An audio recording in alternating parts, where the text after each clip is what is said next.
Hello everyone, welcome back to a new episode of Potionomics. Today we are going to be trying to get the romance for every single character, which means I'm going to be ranking up every single character to max, because I actually recorded a teensy-weensy bit of this already. I like said yes to my first character. That's not the end of the romance, it still goes further than that, it seems. So basically what I'm going to do is I'm going to go back as far as possible, and I am just going to go to day 32 here, and I'm just going to focus on romancing one character with every single one of my days. I'm not even going to try to make money or anything. I'm just going to romance them a bunch. So we are going to be going through a lot of cutscenes today with every single character, and I think the way I'm going to do it is I'm going to save my canon choice for last, so we can kind of narrow it down and see who I'm most interested in. So this might be a very, very long episode. This is going to be a lot of work, but damn it, I want to do it. So let's go ahead and see every single character's remaining cutscenes right now. So, our first romance here, I thought we could continue with Quinn. Quinn is not who I'm going to choose for my canon one. I think Quinn is fantastic, and they're an adorable gremlin, but someone else has captured my heart. So, one thing I do want to point out, I've done the previous level romances already, so the next rank up I gotta do is the one where we're gonna say yes to you. But we need to increase your relationship a little bit more, so I think I'm going to do some of these things. We'll also get to see these too, which will be cool. So let's prank the pirates, why don't we? I gotta increase my relationship. Those cats are asking for it. Quinn leads the way down from the sky, steering their broom toward the docks. They come to a halt just above a well-trodden patch of sand. The smell of cat urine is unmistakable. Quinn deposits a small explosive just below the sand. It isn't big enough to hurt anyone. It will make one heck of a mess. Quinn snickers at the thought of it.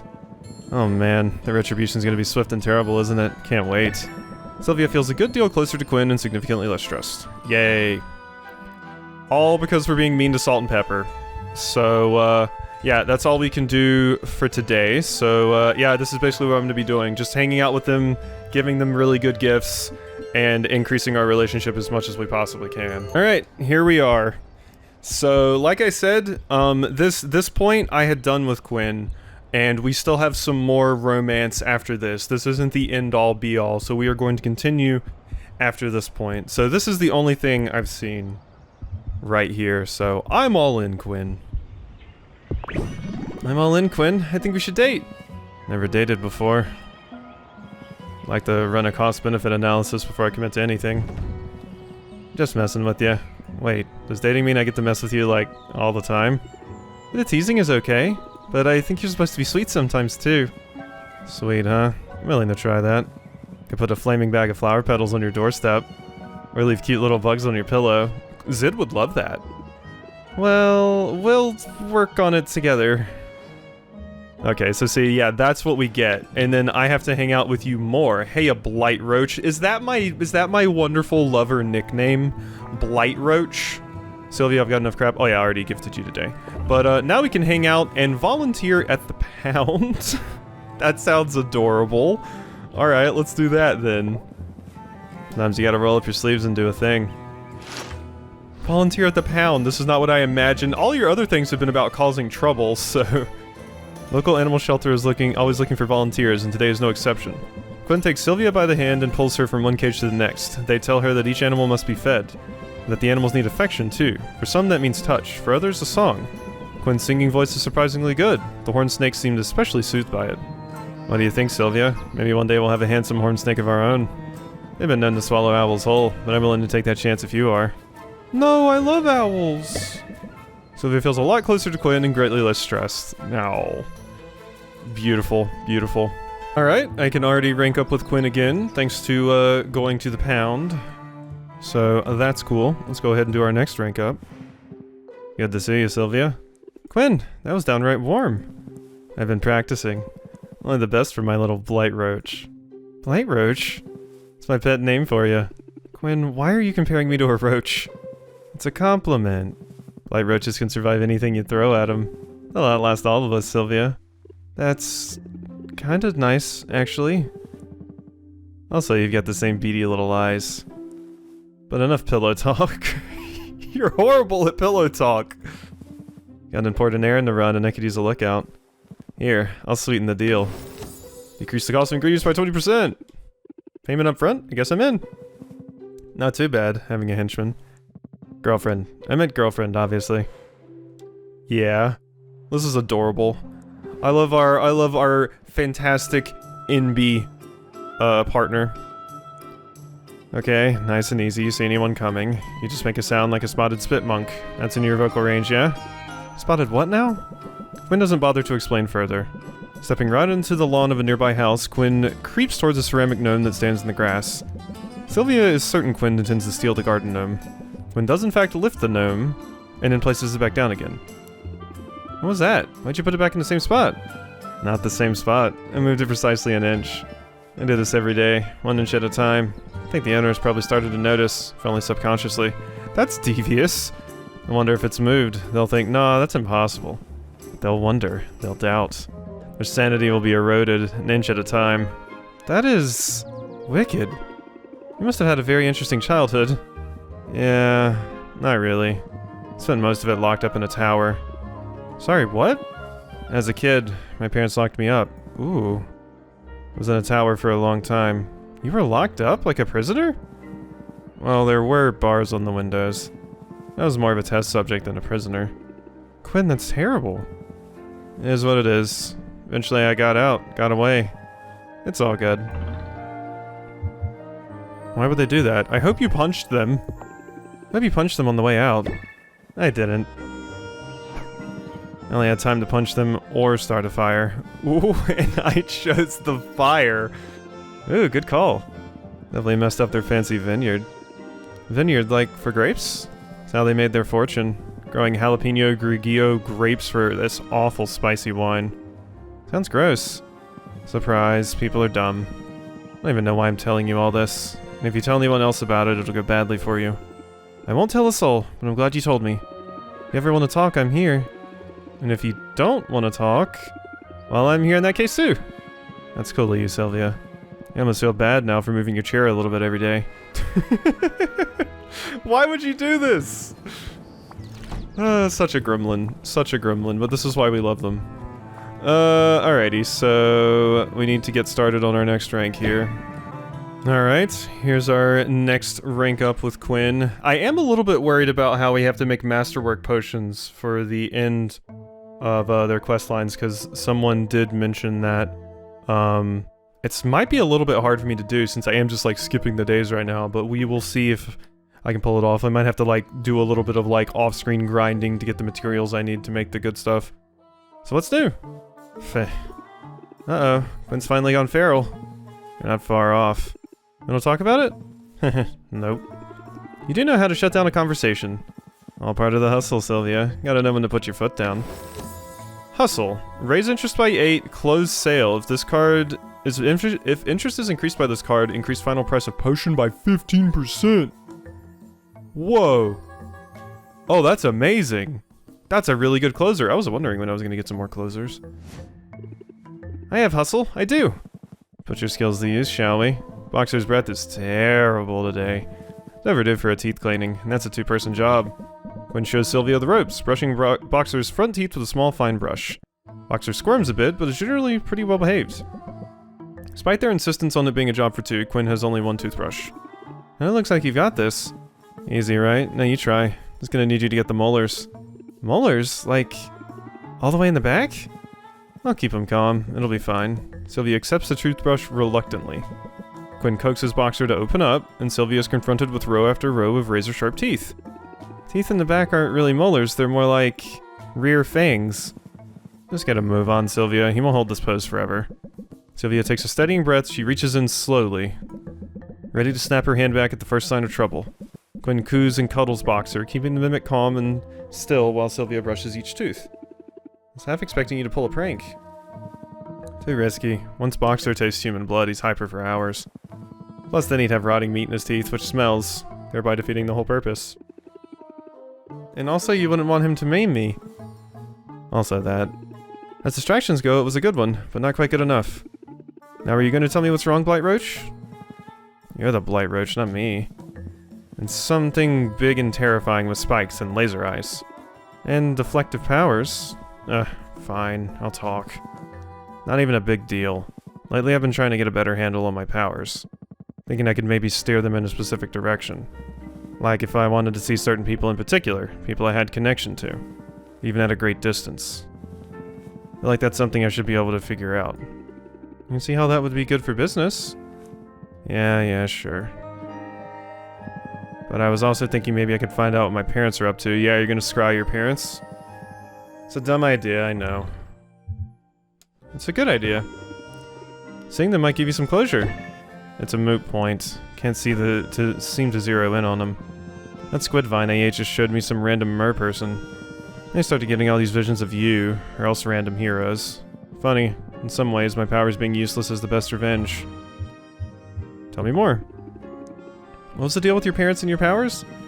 I was the first witch in the family to have any sort of mental magic. Nobody was sure what to make of it.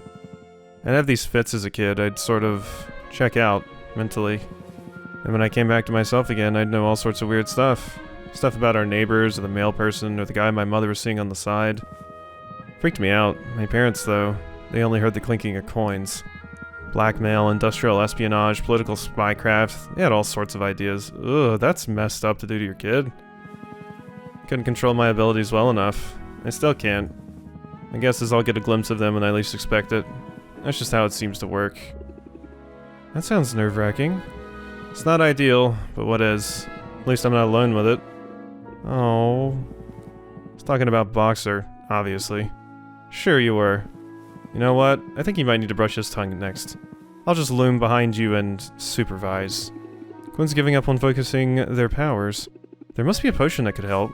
Yeah, so here's what we need. So we need a superior mana potion and a superior sight enhancer. Okay, that's not bad. Superiors aren't as bad as masterwork.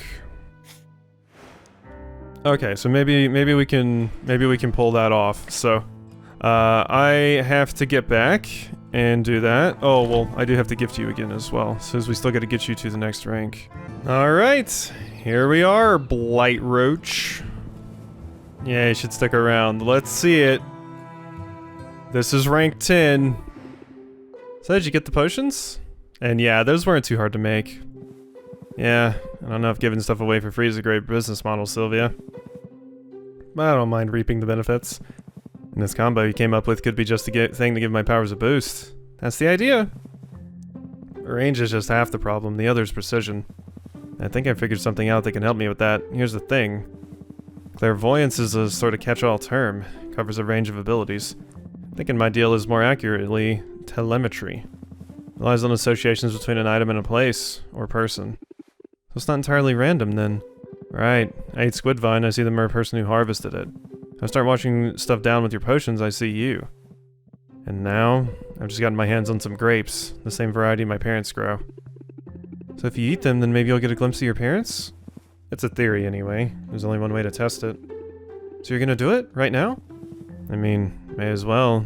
You want to stick around? Sure, of course. Cool, here goes. I see. I see them. It's working. Wow. What do you see? See my mother. Her hair is shorter, but it's definitely her. She's having a cocktail. My father's grooming the ferret. Oh, cat snake! They're just living their lives. As if nothing were wrong. As if their only child hadn't wrung the heck away from them. Oh, Quinn, I'm sorry. It really stinks. I know you must have hoped. What can I do? Are you okay? Say something... Meh. Be honest, I expected this. You must be disappointed, though. Yeah, of course I am. This is who they are, Sylvia. Who they've always been. It's not me who needs to change. I have days where I forget that. Bad days where I get caught up in wishful thinking. But the bad days aren't so bad lately. Because I've got you now. And you're plenty. Too much, sometimes. I know I tend to drag you out of your comfort zone. But you do the same to me. Crying and flailing. I think we're good for each other, Quinn. I have remarkably few complaints. You magnificent blight roach, you. Alright, we've really got to work on our pet names. I've been thinking about that, actually. How do you like Canoodle Poodle? Sweetle Beetle, Cutie Slime. What about Turnip Tush? These are all solid ideas, Sylvia. Maybe we should keep working on it. Maybe you just call me Quinn and I call you Sylvia.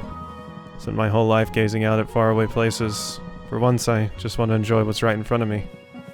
I mean, let's be honest. You can't beat this view. Oh wow, Quinn. And I knew you could be so corny. Shush you. In fact, let me go ahead and shut you up. I think I finally figured out how to do it. Ow! Yeah! You've learned something new. Take it or leave it. Raise interest to the next level. Effect ignores customer shield. Close sale. Oh my god, that's a really good one. Whoa, that closer is amazing. Oh, well there we go. There's the end to our first romance there. That one was good. That one was good. I like that one. I like that one. Alrighty, you've reached the max relationship level with Quinn. Yes, I have. Yes, I have. Swooning on the inside. Oh. Alright, well I guess let's move to our next option. Who do you think the real romance is going to be? Our canonical one. Let's find out. Alright, I think the next one for the ones I'm not gonna romance, canonically, Corsac. I know this is probably a big shock. I'd say out of all of the characters, I'm probably least interested in Corsac. Sorry, Corsac. Quinn was pretty high up there, actually, but not crazy into you, Corsac. You're cool and everything, but once again, just like with Quinn, my heart is taken by another. So let's fish with you, why don't we? Let's set out now. Corsac has invited Sylvia to go fishing. She arrives at the pond with bait and tackle, ready to catch her supper. She takes one look at her equipment and clucks his... He takes one look at her equipment and clucks his tongue. Rather than making use of a fishing rod, Corsac wades into the water and emits a series of high-pitched whistles and chirps. You just gonna catch him with your hands? Sylvia's astonishment, as soon as he's finished, a fish leaps into Corsac's waiting arms. It's a big one. Come give him a tickle before I put him back. Sylvia feels a good deal closer to Corsac and significantly less stressed. You're definitely cool, Corsac, but yeah, my heart is taken by another. I'm gonna be completely honest with everyone. I'm still not totally sure who I'm gonna go with. It's between a few different ones. But the benefit is I get to do all of them, but I think I have in mind maybe who I want to choose as like my main one. So, let's continue romancing the dork though. Okay, we can rank up with Corsac again. I think this is one I haven't seen, so here we are. It's an improvement, isn't it? It's great to be in nature. I spend too much time indoors. Yes. Oh, look there. Corsac springs to life, bounding towards some small object in their path. It looks like to be a bit of mud, maybe, or... Is that... poop? Corsac excitedly pulls out a thick notebook from his pocket. Is that... a poop journal? Yes, if you want to learn about the animals in a particular setting, their population density and migratory patterns, their diet and capacity to thrive, look no further than the excrement. While Sylvia contemplates his words, Corsac unceremoniously sticks a finger into the mound of excrement. You're never touching me again. Oh, it's still warm. This will make for a riveting journal entry. Corsac scribbles notes in his journal, extensive notes. Sylvia wonders how he can possibly have so much to say about it. Eventually, once he's thoroughly cataloged his observations, Corsac closes the journal and stows it away.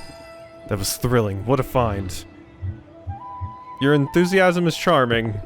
Enthusiasm is charming? I like this side of you. I love watching you just stick your finger in a pile of shit. I'm often enthused when I'm out here. Silent is an endless source of fascination. Hard to believe we owe it all to the reckless experiments of a single self-interested witch. Talking about Maven, right? None other. I remember as a child hearing the rumors about her. People said she'd taken a desolate island and infused it with life. Strange life. I always found the idea offensive. Nature is a sacred and well-balanced mechanism. It's not to be reshaped by our whims. And yet, now that I'm here, I cannot deny the beauty in what she set in motion. What started as an exercise in vanity and unbounded ego has grown into a sacred little mechanism of its own. One that deserves more respect than we give it. Oh, that is by far the most emphatically I've ever heard you speak. It's the island. You're passionate about it. Well, that was obvious. I thought you were hopelessly awkward. All this time, I've been trying to get you to open up. But you have plenty to say when it's on a topic you care about. Isn't that the way it should be? The world's full of enough noise. Don't need to go around making more of it just for the sake of exercising our tongues. We should speak when there's something to say, and when there isn't, we should channel the mighty mollusk whose strength comes from silence and serenity. So, like, Be more like a snail? Really? Really. Serenity of the Mollusk. Adds 2 shield per turn, persists until another stance card is paid. Corsac's adapt card changes to reduce stress by 5. I mean, that's a very good anti-stress card. If you say so, and since you did say so, I guess it's something you really believe in. I'll try it. Glad to hear it. Sure, no biggie. No, I mean it. Not everybody would be so open to my ideas, my opinions. A few people would go out of their way to make me feel heard. But you've done that for me. I want you to know I appreciate it.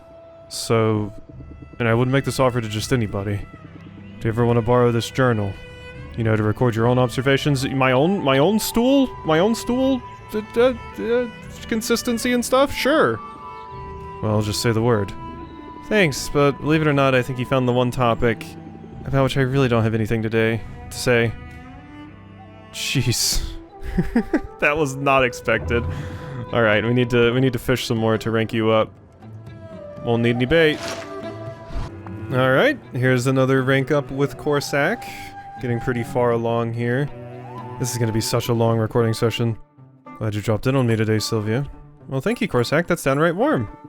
Gonna take your advice to heart, exchanging pleasantries and the like. It's not all that different from how I conduct myself when I'm in a new biome. The more initiative you show, the easier it is to pivot to things don't go your way. If things don't go your way.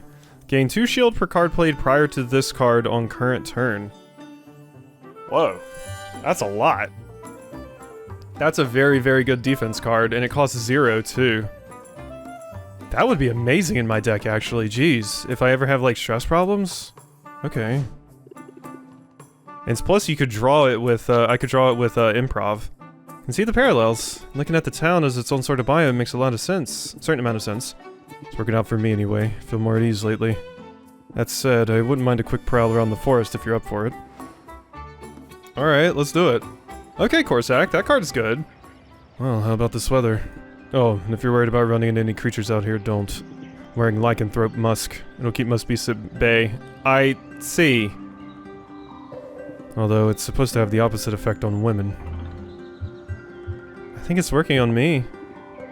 We might have to lean in a bit closer. Yeah, we love werewolf musk. Give me a big whiff. Snoof. Suppose that'd be fine. Probably haven't seemed entirely receptive to flirtation. Enjoyed it when it's happened, though. Yeah, for some people it's hard to pick up on those things. I was definitely like that.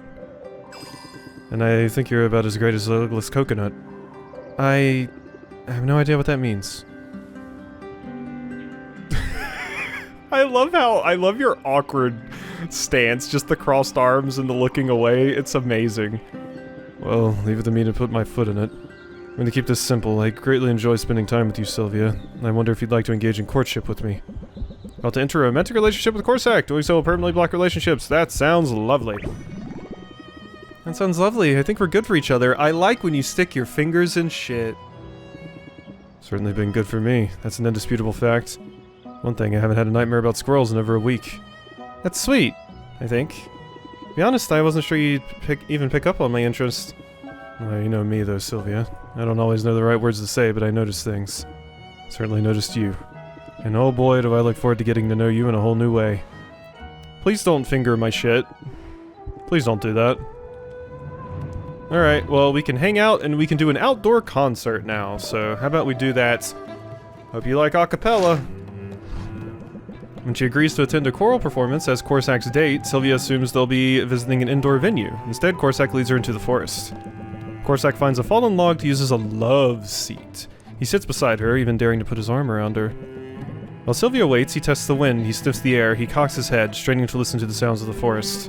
When he determines the conditions are correct, he produces a single shrill whistle. It sets off a flurry of activity. Scores of birds erupt into song, their natural calls and chirrups overlapping in a symphonic surge. Though the birds remain largely out of sight, their music continues, spurred on by the occasional melodic interjection from Corsac. Wanted to get you something special. Experiences like this are better than any bauble.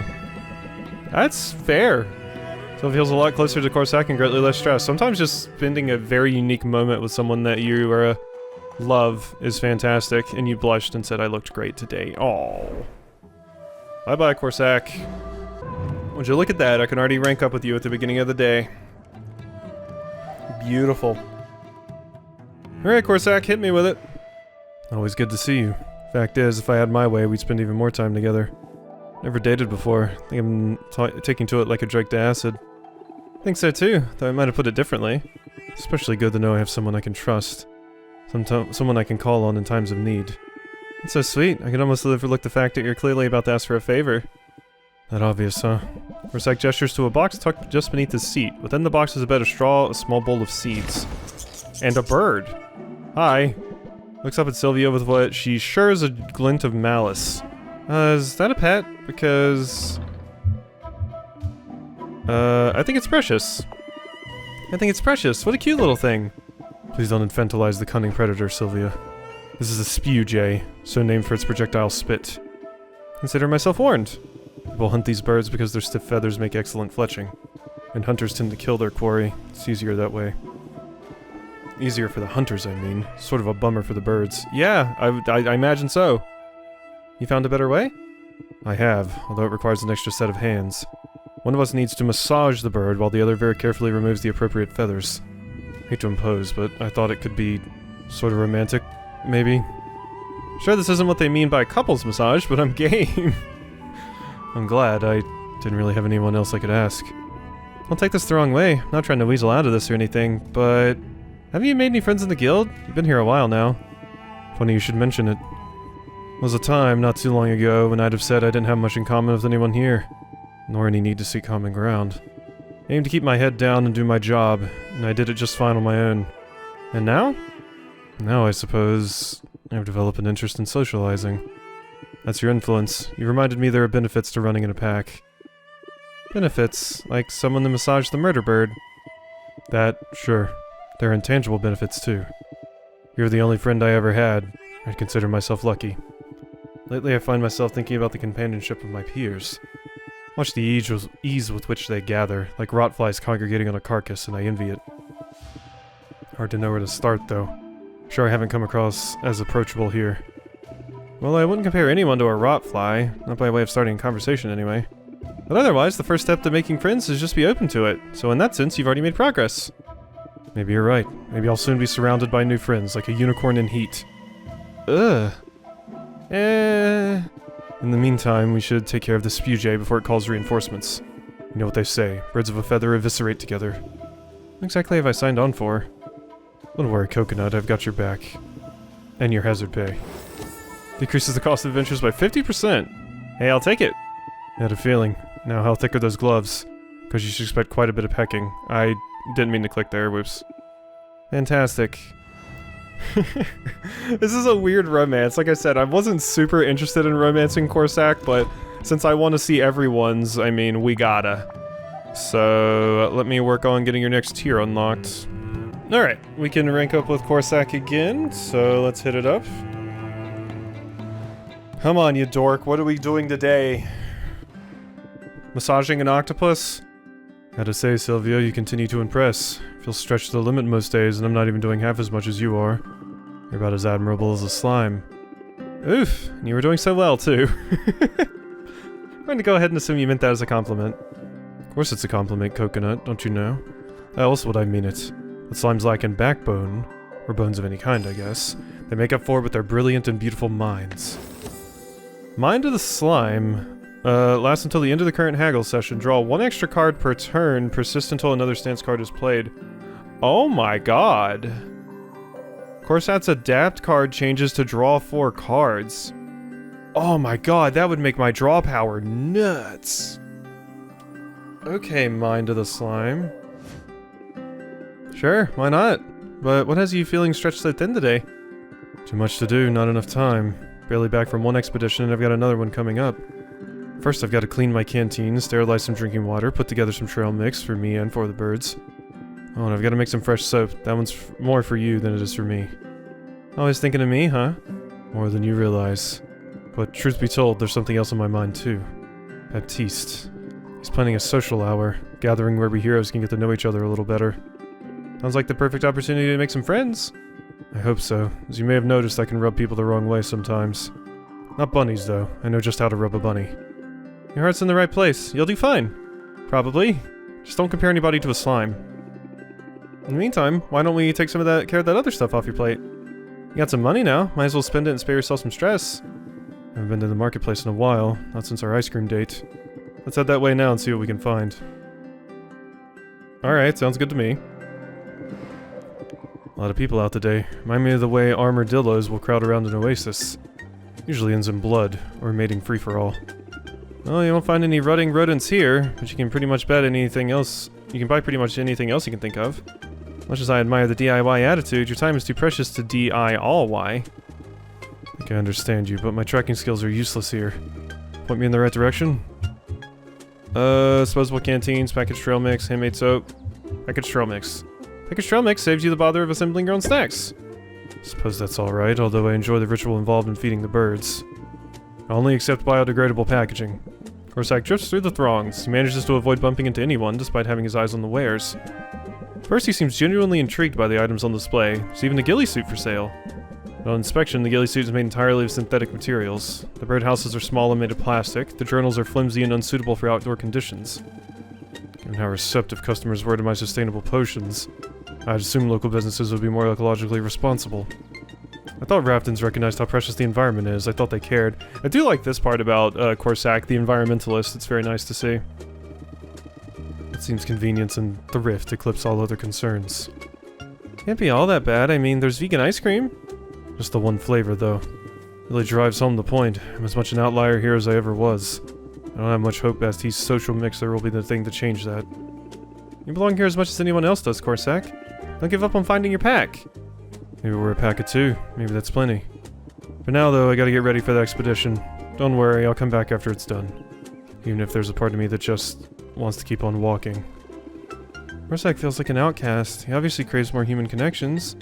Can I help him make the most of that upcoming party? Petrification cure and a tolerance potion. Corsac is hoping to make a connection with some fellow heroes. Petrification cure will keep him loose, and a tolerance potion will help him hold his liquor. Yeah, let's do that. They both just need to be superior, so that is good. Alright, that was pretty easy actually. The petrification potions were super easy to make, and I actually already had superior tolerance potions, so here we go. Got a minute to catch up. Oh. Thank you for the potion, Sylvia. Your instincts were right. They came in handy during the hero's happy hour. I'm not entirely sure why Baptiste called it that. It lasted several hours and I witnessed a full range of emotions. Okay, but was it fun? Going to say yes. Also no, my experience was complicated. Well, it can't have gone as poorly as my senior prom did. Unless someone summoned an eldritch horror on the dance floor? Oh my god! Cthulhu? Here? At my prom? What an honor! Not that I noticed. It sounds like a successful event to me.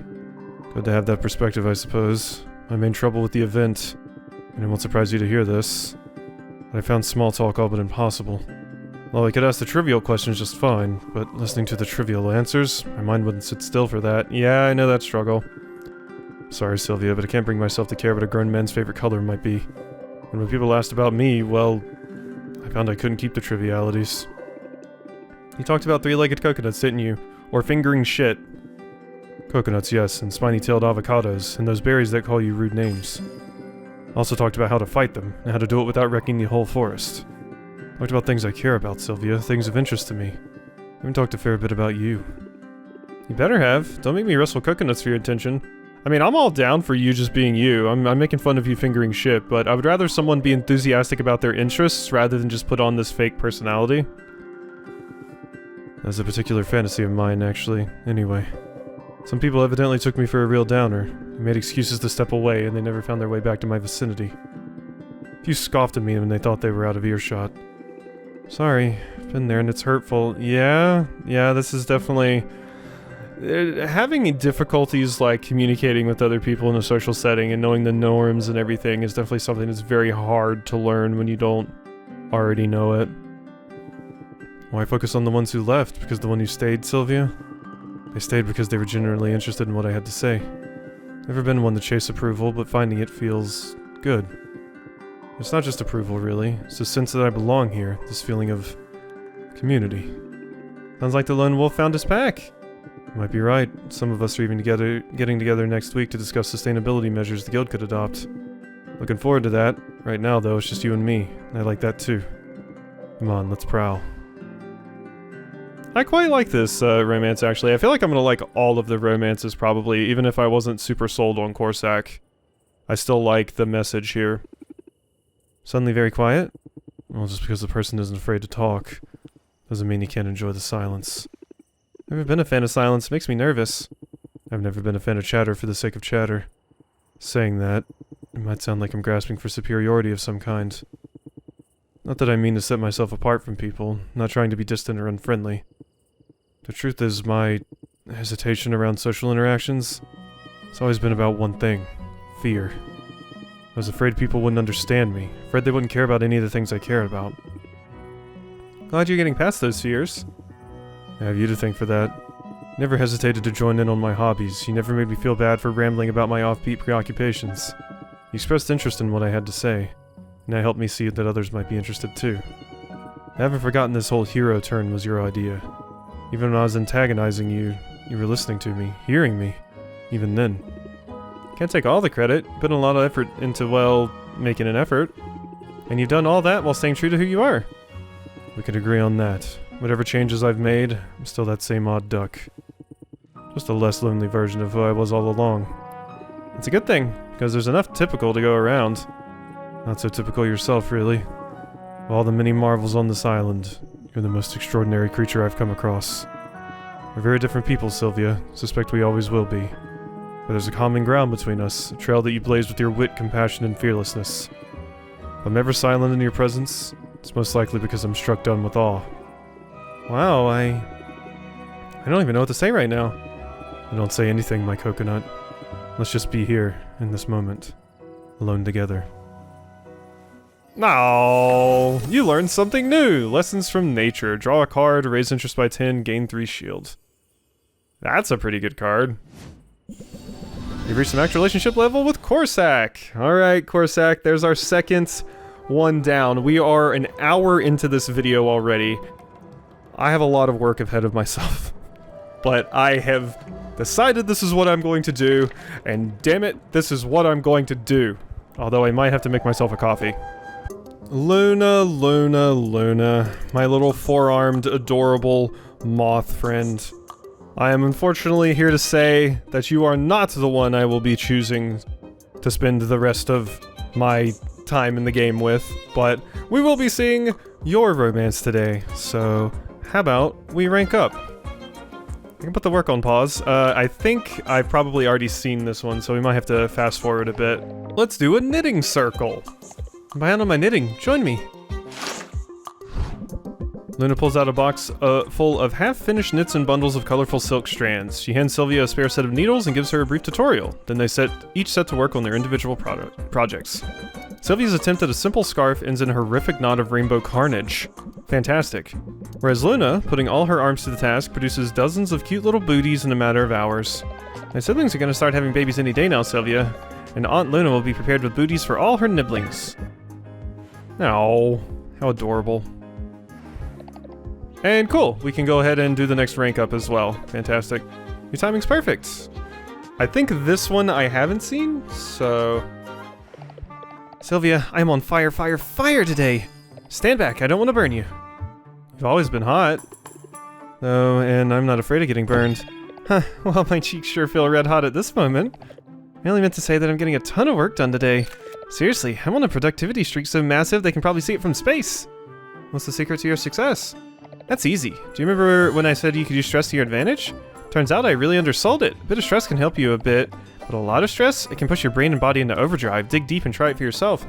I was definitely that person in college that just procrastinated on papers, like a ton. And once I hit, like, you know, the deadline, my body would just go into overdrive and I would have just, like, peak efficiency. It was crazy. I actually had a teacher that told me I wrote, like, one of the best papers he's ever read in, like, 30 years of teaching. And I wrote that the day before I went into his office to give it to him. So, yeah.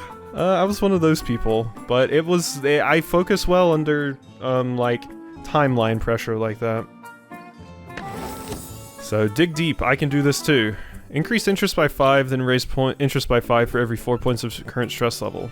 Oh, jeez, that is strong. Making sure you don't go over would be hard, though. It's on the risky side, but it might be a good strategy.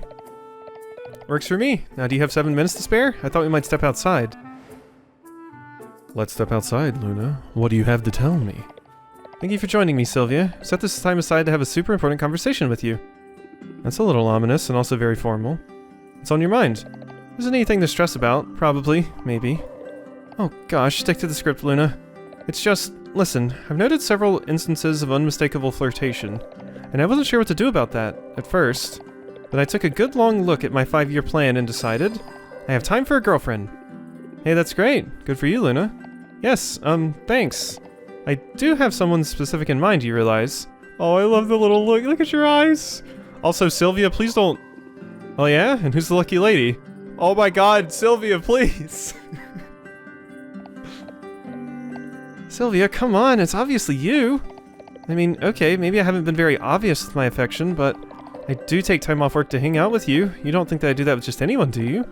You're special to me, and I'd like to make it official, unless you think I'm too much. About to enter a relationship with Luna! You're not too much. You're just right. Not too much, you're just right, Luna. I want to be your girlfriend. Wow, really? For real? That is just the best news ever. Best of all time. I have to update my status. I have to update my mom. Tell her hi for me. I'll be honest, I wasn't sure how this conversation was going to go. There's so few guidelines for this sort of thing, and no metrics to help me figure out how things are going. Yeah, it's difficult to gauge these things. All I know is, you sort of just let me be my neurotic self. No judgments, no expectations. Makes me feel so relaxed around you. I mean, relatively speaking. Same here. I mean, that's why I come around so often. Oh, but I only set aside 7 minutes this time. I'm due back at work. Although, maybe I can spare another few minutes? Look at that. I'm a bad influence already.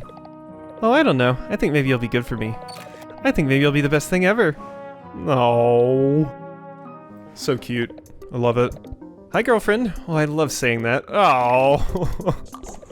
This is gonna be the most stinking cute, wholesome-ass episode ever. It's gonna be fantastic. Okay, and we can have a spa day with you too, Luna. God, this is gonna be such a lot of editing work. Luna splurged on a spa package for 2. Together they travel to a nearby building that's been built atop a natural hot spring. The couple's package includes chocolates and sparkling wine and an hour-long massage for 2. I've done this! These are great. Sylvia finds it heavenly, though she worries Luna might be double charged for her manicure, considering the extra set of hands.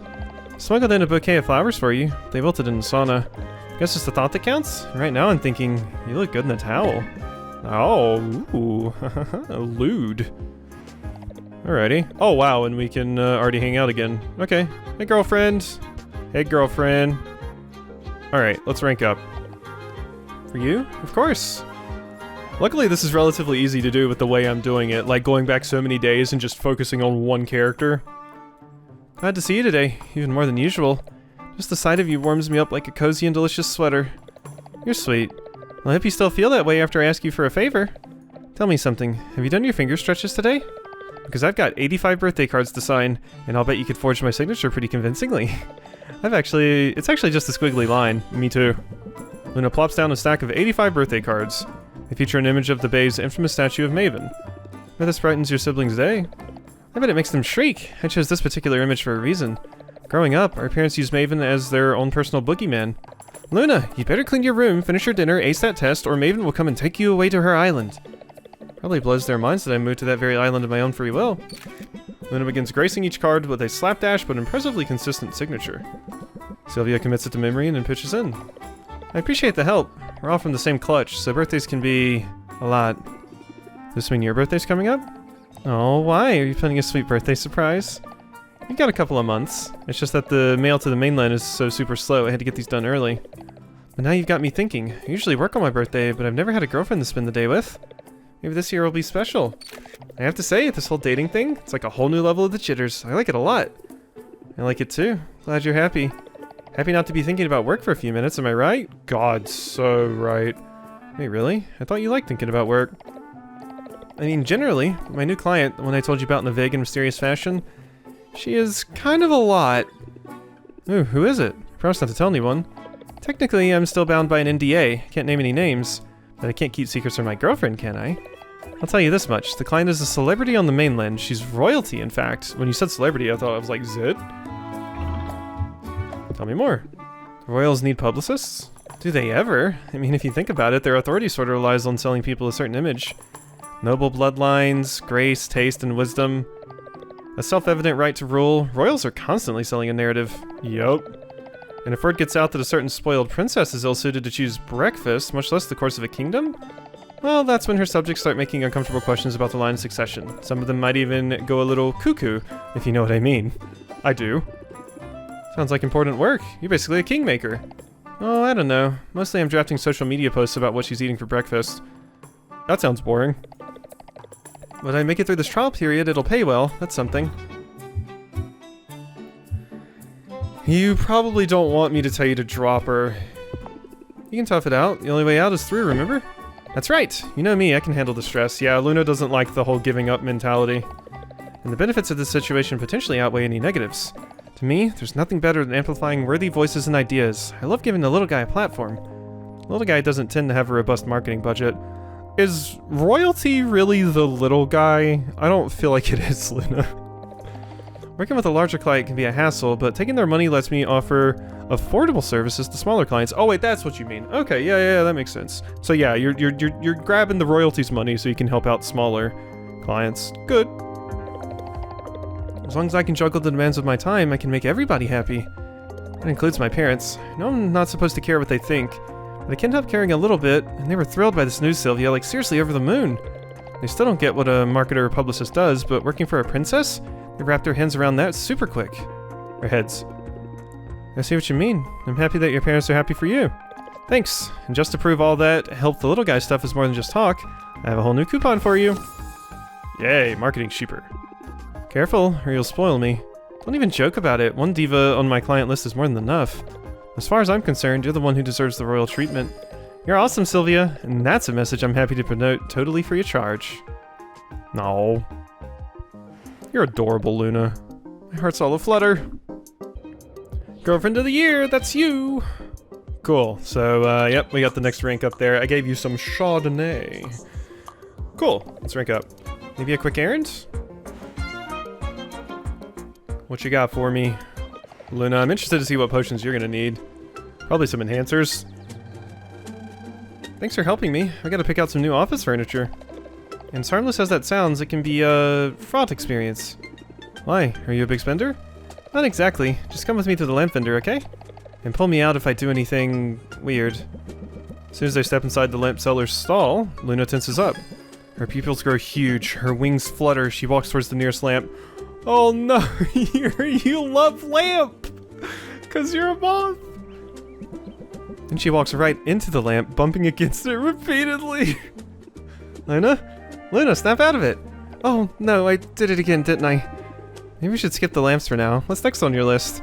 Rugs, but we'd better steer clear of the wool ones. I've been known to snack. Yeah, moths like that, yep.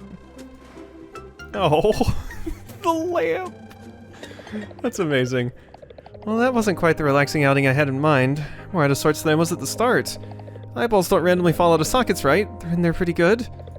I hope. My teeth are chattering so hard that my face fell loose. Nerves? Stress? Yes and yes. Also lack of sleep. Caffeine is nature's panacea, but it has its limits, and I may have found them, Sylvia. I know I probably spend too much time complaining to you about my big client, but sometimes an up-and-coming marketing moth with big dreams just needs to vent to her girlfriend. Vent away. That's what I'm here for. You're too good to me, Sylvia. As you probably noticed, I've been burning the candle at both ends. I've started to feel like I'm in danger of burning out completely. Please don't. So I let Her Highness know that the amounts of work she was asking for wasn't sustainable. I was afraid she'd be disappointed. I thought maybe I'd even lose her business. But instead she came back with an offer. An offer? She wants to buy the whole business, Sylvia. She wants my little boutique to become her full-time publicity team. That's right, a team. She wants me to expand, and her offer came with a very generous number attached. Luna, congratulations. That's every entrepreneur's dream, right? Maybe. Yeah, but you want to help out the little guy. To be honest, I'm not really sure what I want. How do I even begin to make such a big decision? What does your 5-year plan say, or what do your parents say? What does your 5-year plan say? What does your 5-year plan say? Does taking the offer get you closer to your goals? Sylvia, that's brilliant! I might not have planned for this specifically, but there is a plan. I need to consider new opportunities in that context. There's a lot to it's a lot to consider. Am I ready to cede control on the scale? Am I ready to cut my other clients loose to focus on a single ongoing project? I don't know the answers. Honestly, my head throbs when I try to even think about it. Did I mention my eyes feel like they're bulging out? You need some sleep, I think. Big decision like this, you need to come at it with a clear head. Sleep. Now that you've said it, that's all I can think about.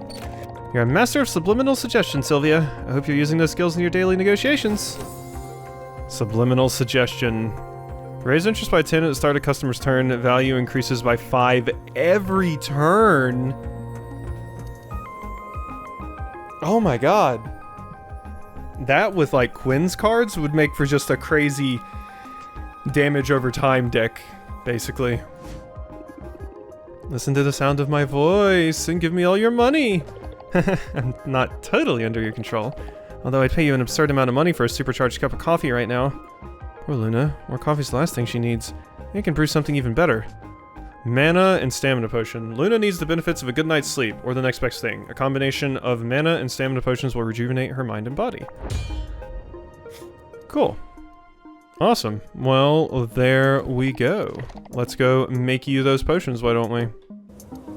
Alright, here we go. Luna has an update, and I sent the potions in. They weren't too hard. Sylvia, as much as I wish otherwise, I am not above fishing for compliments. So, notice anything different about me? Notice you look extra cute today. Why do we have no name? Who took away my name?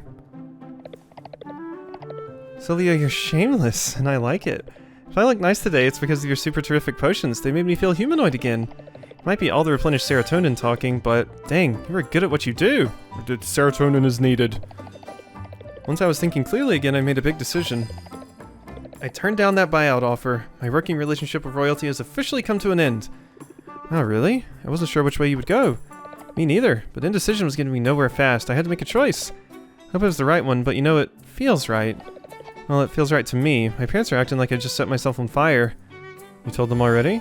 Yeah, figured I needed to rip that bandage right off. I tried to explain to them, but I'm not sure they really heard me. They only heard the amount of money I was walking away from and how prestigious that job would have been. Must be proud of you though, right? At least a little? Well, that's the funny thing. I was talking to my sister just this morning, the surgeon. I mentioned her before. And she knew all about what I've been up to. Turns out, my parents have been bragging all about me. They told her about how I'm my own boss, about how quickly my business was growing, even about how I found myself a wonderful girlfriend. My sister's desperately single. I guess mom's been needling her about it for years. So anyway, here I was jealous of my sister, while the whole time she's been jealous of me. Sounds like you're not the black sheep you thought you were. I guess not. I guess maybe all my siblings feel that way from time to time. And so, my parents can complain to me all they want about how I'm turning down this golden opportunity. I know they're proud, and one day, maybe they'll even say it to my face. And as for that opportunity, it would only have taken away the parts of my job I actually like the best. Things like working with a diverse array of scrappy entrepreneurs, and helping their voices rise above the clamor. Yeah. For a minute, I wasn't thinking at all about what I enjoyed. I was right back in my old climb the corporate ladder mindset. I was reaching for success as it was defined by other people.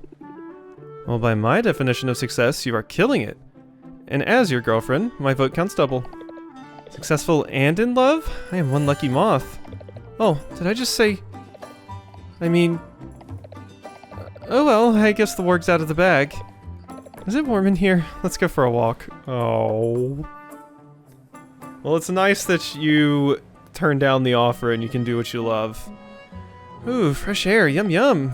You know, fresh air actually is kind of nice when you got a minute to breathe. Glad you're seeing the appeal. What can I say? I am one chill moth.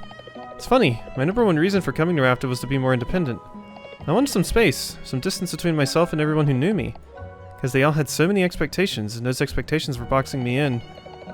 Then I came here, where nobody knew me. And the weight of all those expectations, it didn't go away. Maybe we're never totally free of the desire to please our parents or uncles. But isolating yourself doesn't make life any easier to navigate.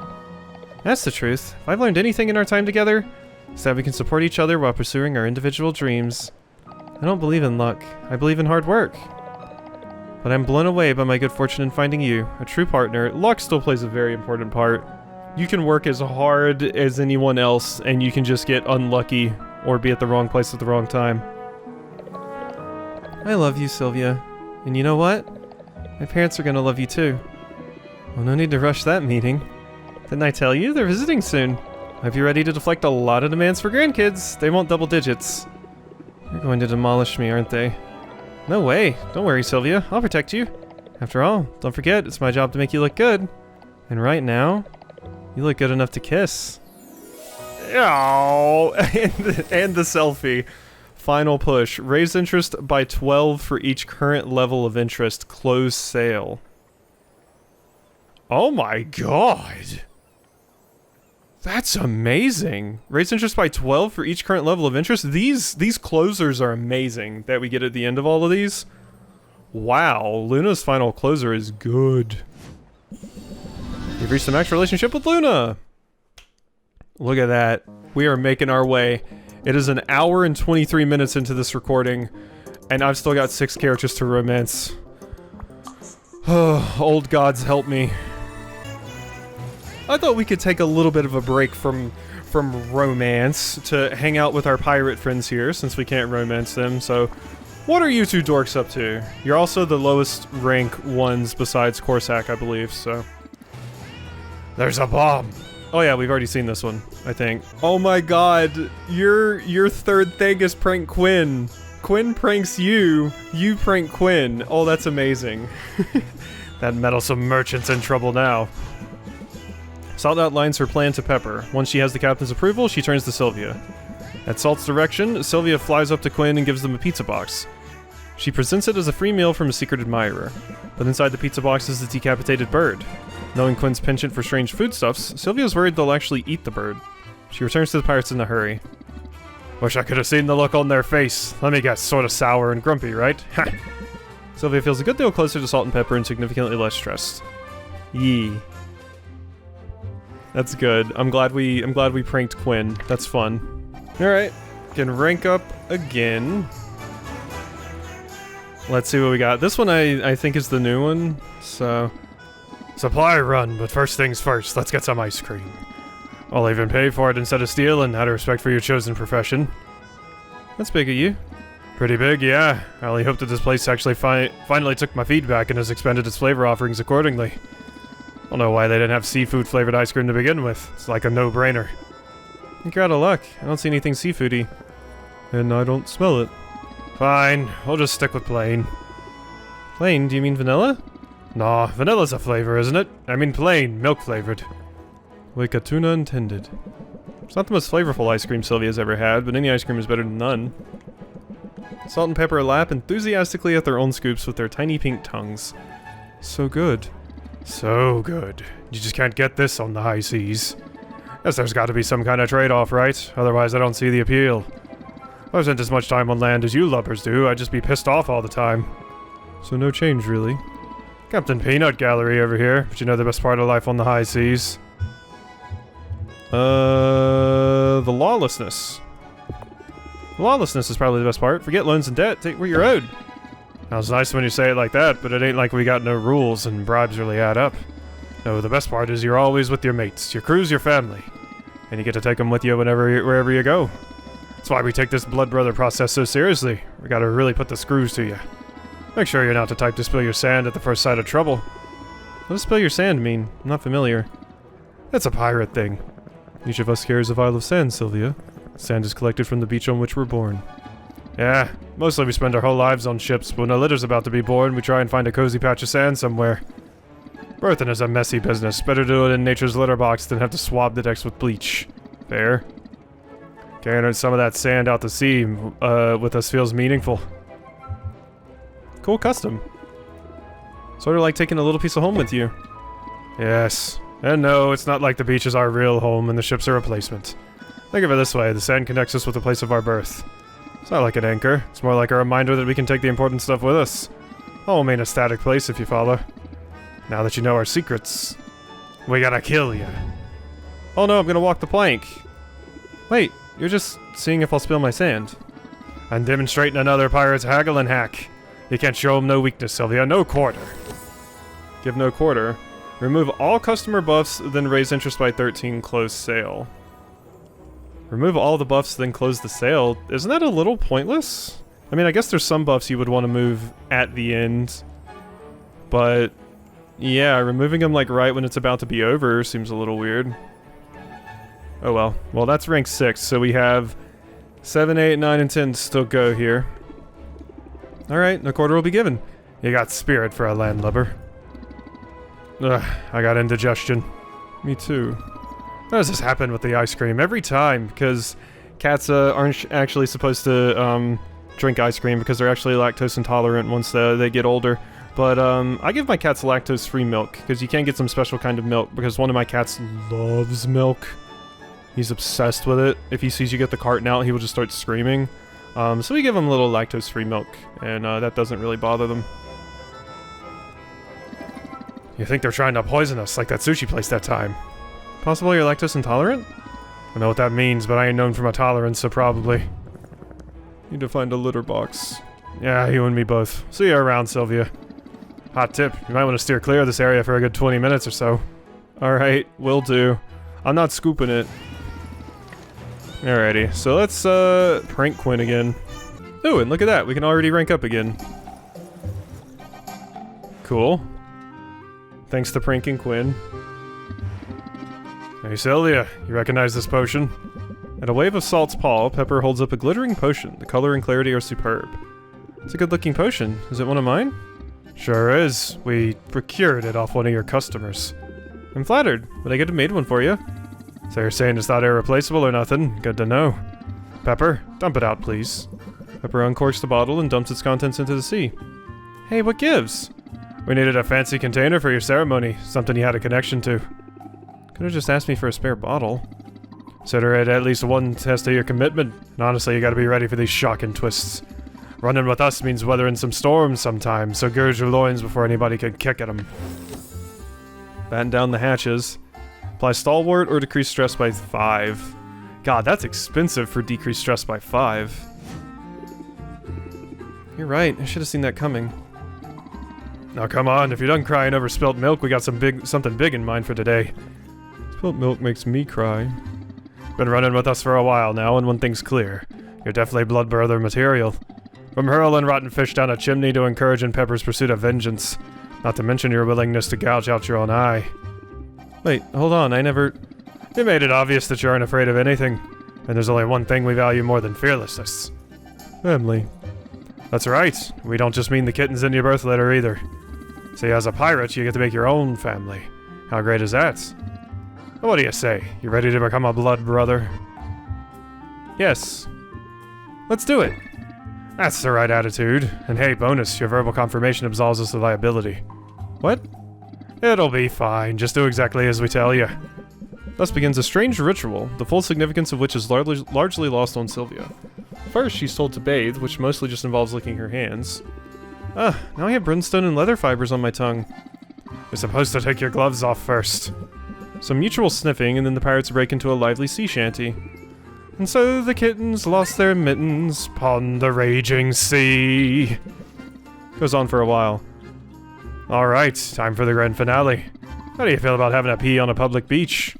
What am I saying? Course you're down, you ain't disappointed us yet. And this is important, you gotta mark your territory. It's like graffiti, Sylvia was here. As initiations go, this isn't too bad.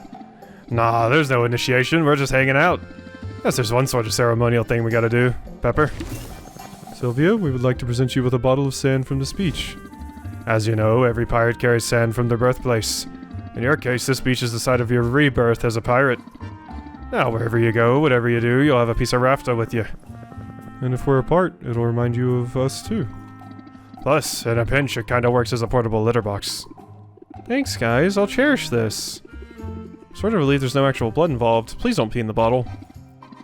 Forget that. Somebody here faints at the very sight of blood. That somebody is Salt. I was about to say Pepper. You seem like too much of a crazy badass to be fainting at blood. Alrighty. Well, let's get to the next relationship level. Let's make mischief. Boost relationship greatly and relieve a ton of stress. Salt and Pepper tear a path through town, knocking over signs and making ugly faces at babies. Sylvia tags along, hissing for good measure. The pirates leave a pail of fish heads on the doorstep of a seaside shack, then wait for Sylvia to knock heavily on the door before all three run off laughing. We're such little shits. If I know Boss Finn, he won't be able to resist eating those old fish parts, and if I know old fish parts, boy, is he gonna regret it later. Oh, teach him to mess with our blood brother, assuming he's capable of learning. That's funny, because yeah, it's Finn. We're picking on Finn. Get wrecked, Finn. Alrighty, we can rank up again. Let's do it. So this is going to be 9, so after this we're going to get the potion that we need to make.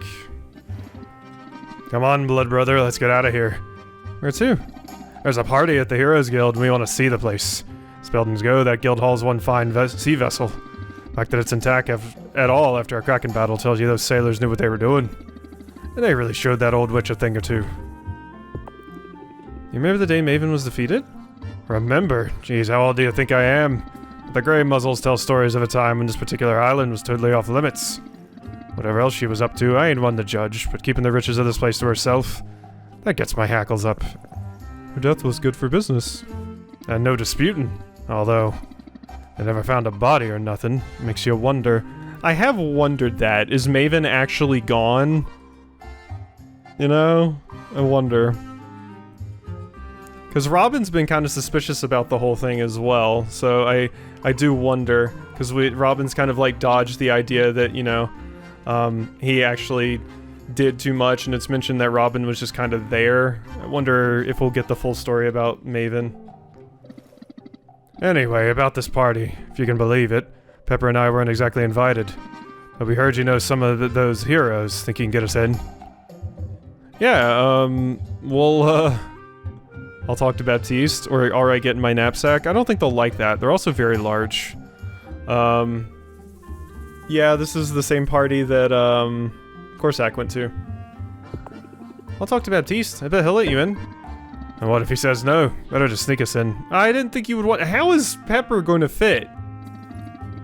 You leave a window open and our cat-like agility will do the rest. I don't want to piss off any heroes, though. Who wants to get smited? I guess you better not get caught. Also, it's Smote. Thank you, Pepper. Hey, this party's alright. I mean, nothing's on fire, but it's early still.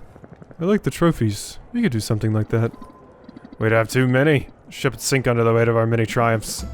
Salt and pepper are a pure injection of energy into the party. The crowd grows louder and more animated in their vicinity. Next round's on the captain. Huzzah! Sylvia is skeptical about the idea of mixing so much liquor with so much dairy. When the pirates chug, she sips. Sylvia, you are wonderful. I'm so glad you're a blood brother. Oh boy, somebody got into the catnip.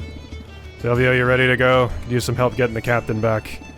Also, I've been getting dirty looks since that chandelier came down. Like it's my fault it wasn't bolted in better. I talked to Baptiste, tried to smooth things over. Ain't bothered. What's he gonna do? But here, he's gonna give you this coupon anyway. Can always pass it along if you want to mollify him. Increase the cost of chests by 40%. I think I'd rather keep it for myself. Now you're talking like a pirate. So that was 8, so we still got 9 to do.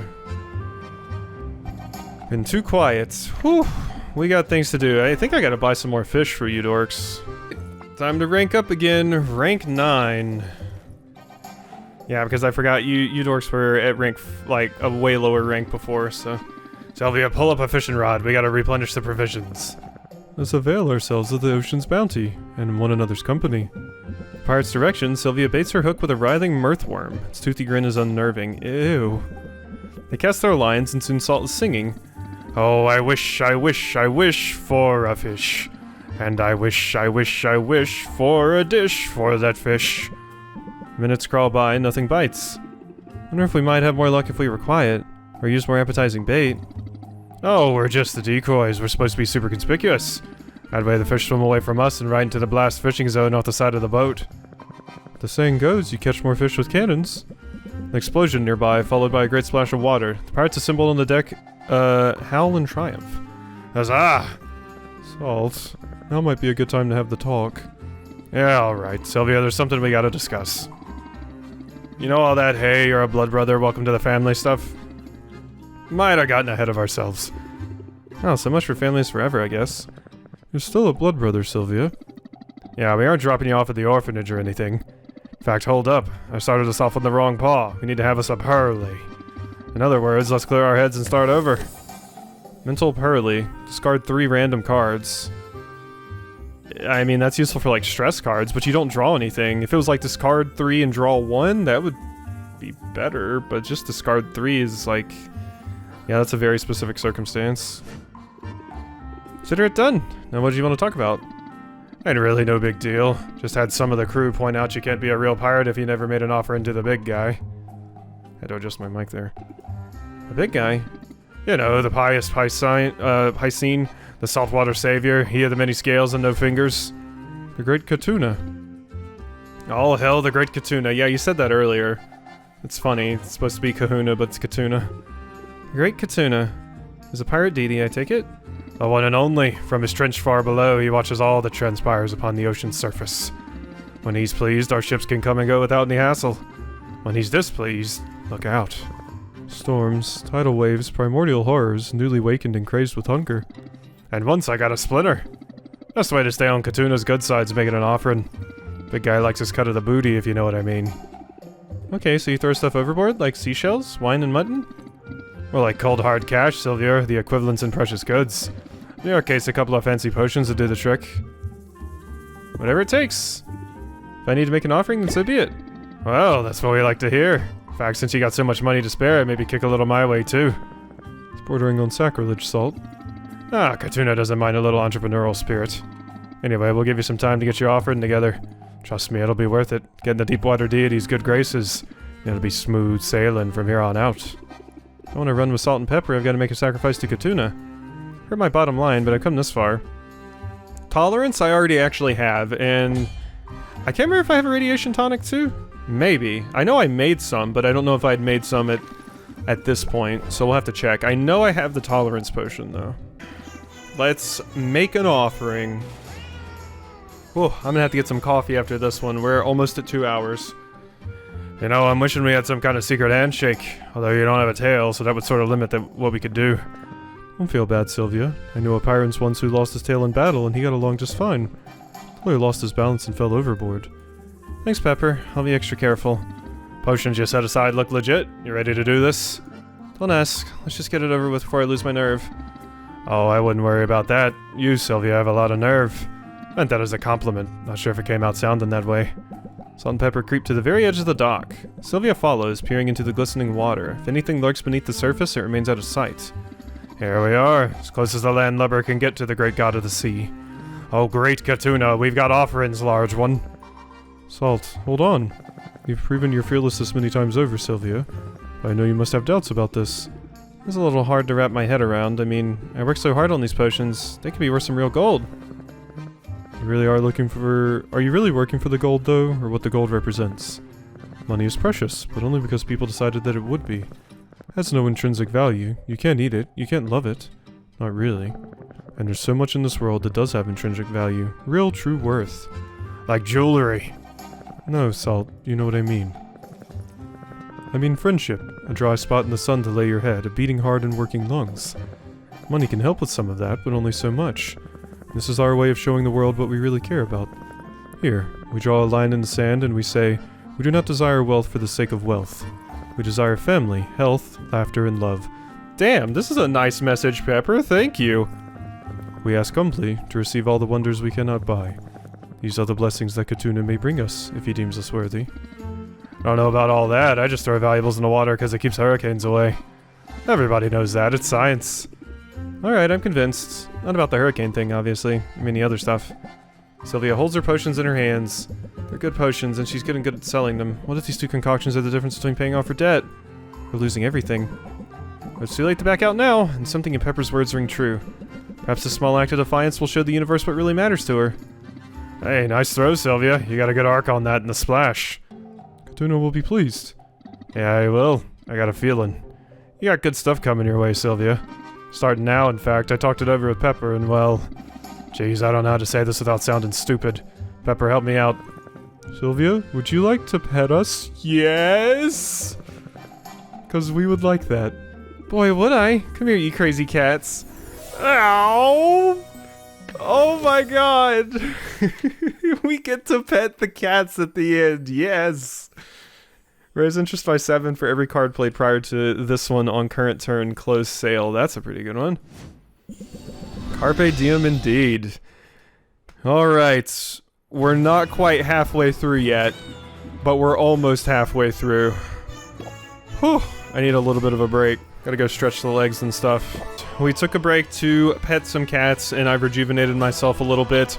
And Muktuk is next in line for, unfortunately, the one that will not be getting my heart. But you'll get my heart in this particular version of our multiverse. So, yep, let's rank up. I've probably already seen this one, so yeah.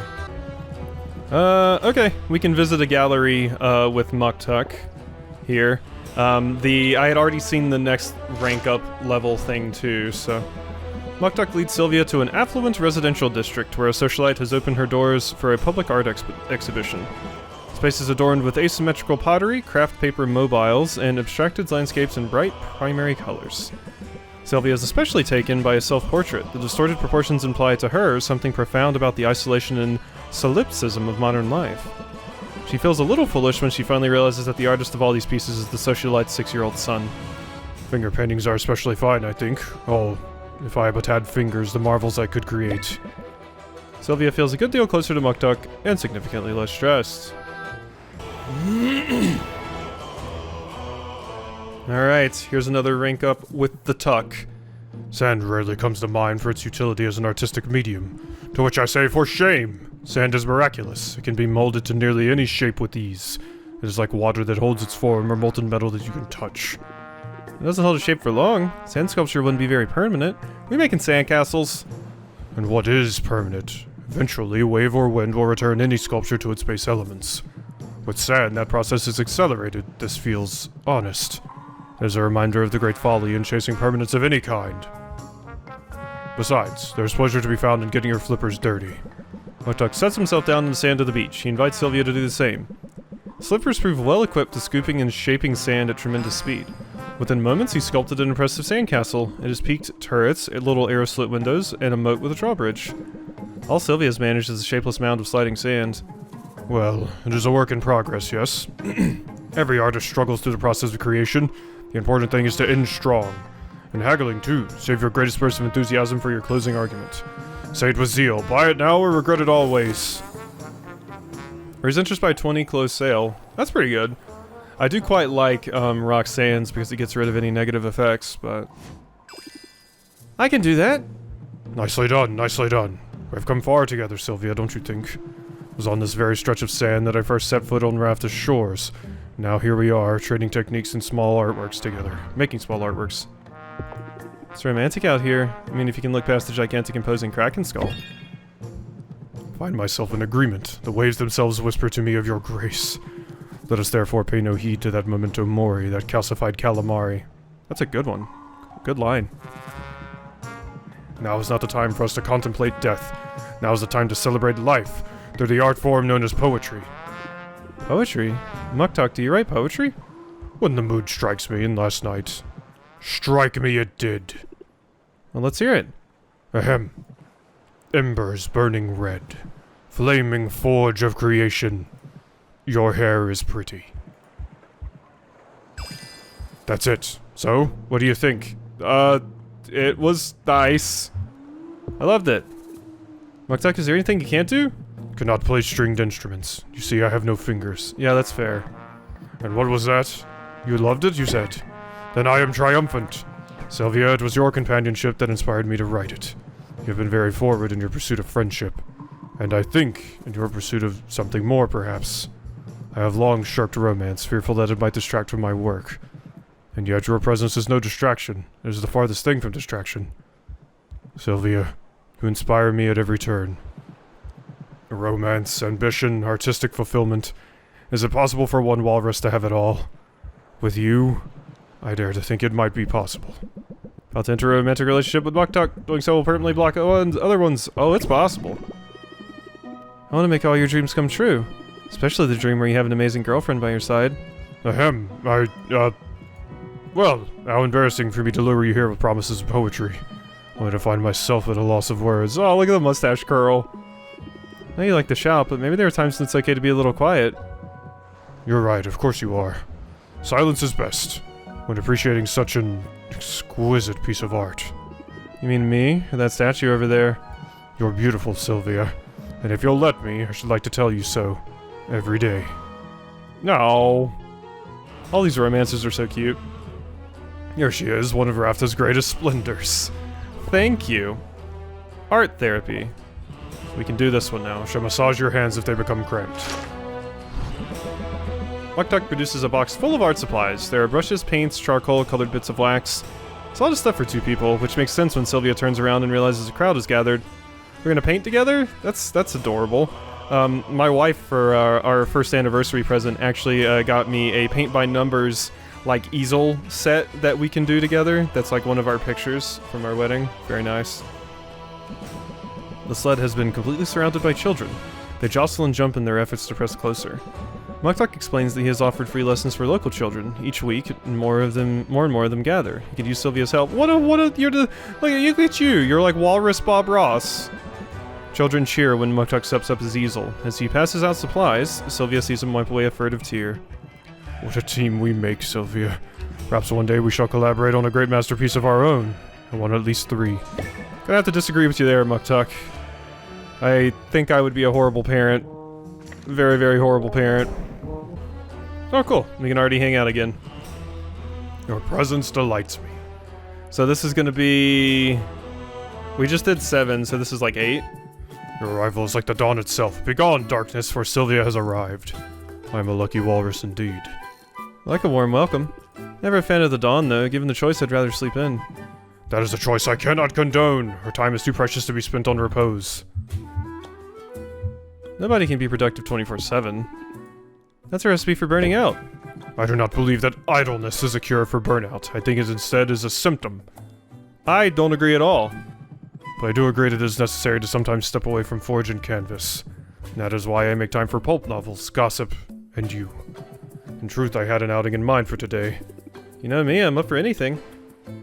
What are we gonna be doing, Muktuk? We are close now, it is just up ahead. Muktuk leads Sylvia confidently through the trees. This is clearly a path he's walked before. The underbrush recedes and the trees grow less dense, and Sylvia realizes they've come to a clearing. At its center is a large frozen lake. The area has been decorated with candles and wind chimes. A picnic basket is tucked beneath a tree. All this for me? In truth, I worry the gesture is not large enough. I cannot take credit for the frozen lake. It is an uncanny and awe-inspiring feature of the landscape. This forest contains many such oddities. A hero shared the location with me in exchange for sharper weapons and a masterful shield. For now, it remains largely secret, but word will get out. Some enterprising Raftan will no doubt find a way to monetize it. Let us enjoy it before this happens, yes? Muktuk pulls 2 pairs of shoes from his satchel. They've been modified with blades affixed to their soles. Oh, we're going ice skating! At first, Sylvia expects the shoes are some kind of weapon, but Muktuk dons a pair and glides out onto the ice. This recreational activity is much loved where I'm from. Come, let me show you how it's done. Muktuk moves with remarkable grace upon the ice. He twirls, he leaps, he is nimble as a deer. Sylvia dons the bladed boots he made for her and then goes to join him. She steps tentatively on the ice and falls immediately onto her bottom. Yeah, I'm not very good at ice skating. I have memories of going on dates to the ice skating rink, and I was like, 18, and like kids were gliding past me. I'm just not very good at it. It's embarrassing, but Muktuk doesn't laugh. He offers her a flipper, pulls her to her feet, and takes her for a circuit around the lake. Almost feels like flying without a broom. That was incredible. Glad that you enjoy it, but no date would be complete without a gift. Hey! You're spoiling me and I like it. If you will pardon the expression, today is only the tip of the iceberg. My people, guided by the wisdom and will of our ancestors, have created such splendor all across this world. The Walrus of Rhodes, the Pyramids, Tuskenge, all are sights that I wish to see one day, that I must see. And I very much wish to share those experiences with you. First Rafta, then the world? Exactly that. And yet, there is no rush, is there? With you by my side, I wish to cherish each moment. Come, take my flipper in your hand, and let us take another spin around the ice. Let's do it. Alrighty. So, gonna get you up to the next rank here. Time to rank up again. Let's do it. Let's do it. Here we are, Sylvia, where we belong, on the cutting edge. The Guild has recently debuted an entirely new art form. It is daring, it is immersive, it is karaoke. Oh, I can sing Baka Mitai, let's go. I should like to try it. Sylvia isn't sure what to expect. She settles into her seat while the guild's own bard kicks things off. Bard has a beautiful voice, intimidatingly so. Her performance is meant to encourage the audience to step up and sing, and has quite the opposite effect on Sylvia. Muktuk shows no such reservations. Oh, you're singing your song! Oh, that's super cool. As soon as the bard is finished, he's on his feet, downing his ale and bounding toward the stage. Muktuk belts out an utterly depressing song about loss, loneliness, and failure. Sylvia notes he doesn't need the microphone. And he certainly has the crowd's attention. All the chatter around the guild hall comes to a stop. He's not good, exactly, but he pours so much emotion into the song it's impossible to look away. Ah, that was invigorating. Good job, but are you okay? That reminds me of, oh god, the Disco Elysium main character. I don't know why your name is escaping me right now. Singing in the Whirling in Rex. Dubois, jeez. Of course, why? Were my warbles not to your liking, my marbles? Whew. Oh god. I've been going for so long, my brain. What a choice of song. I'm pretty sure you were crying through the third verse. Are we, you know, good? Ah, careless of me to choose such a song. Did not choose it for the lyrics, dear Sylvia, but for the pitch. Muktuk's vocal range lies somewhere below bass. I am a happy walrus. I have much to be grateful for, although there is, I confess, a well of sadness within me. I tap it from time to time as fuel for art. Of late, despite all that is good in this life, I find that well is growing. Is it something I can help with? Yeah, sometimes even if things are good, you can still be very sad and depressed, because, yeah, sometimes brains just don't worky. It is good of you to ask, and yet your kindness deepens my shame. For I have not been entirely honest with you, Sylvia. Told you that the ancestors, they have been quiet. But in truth, they have been utterly silent.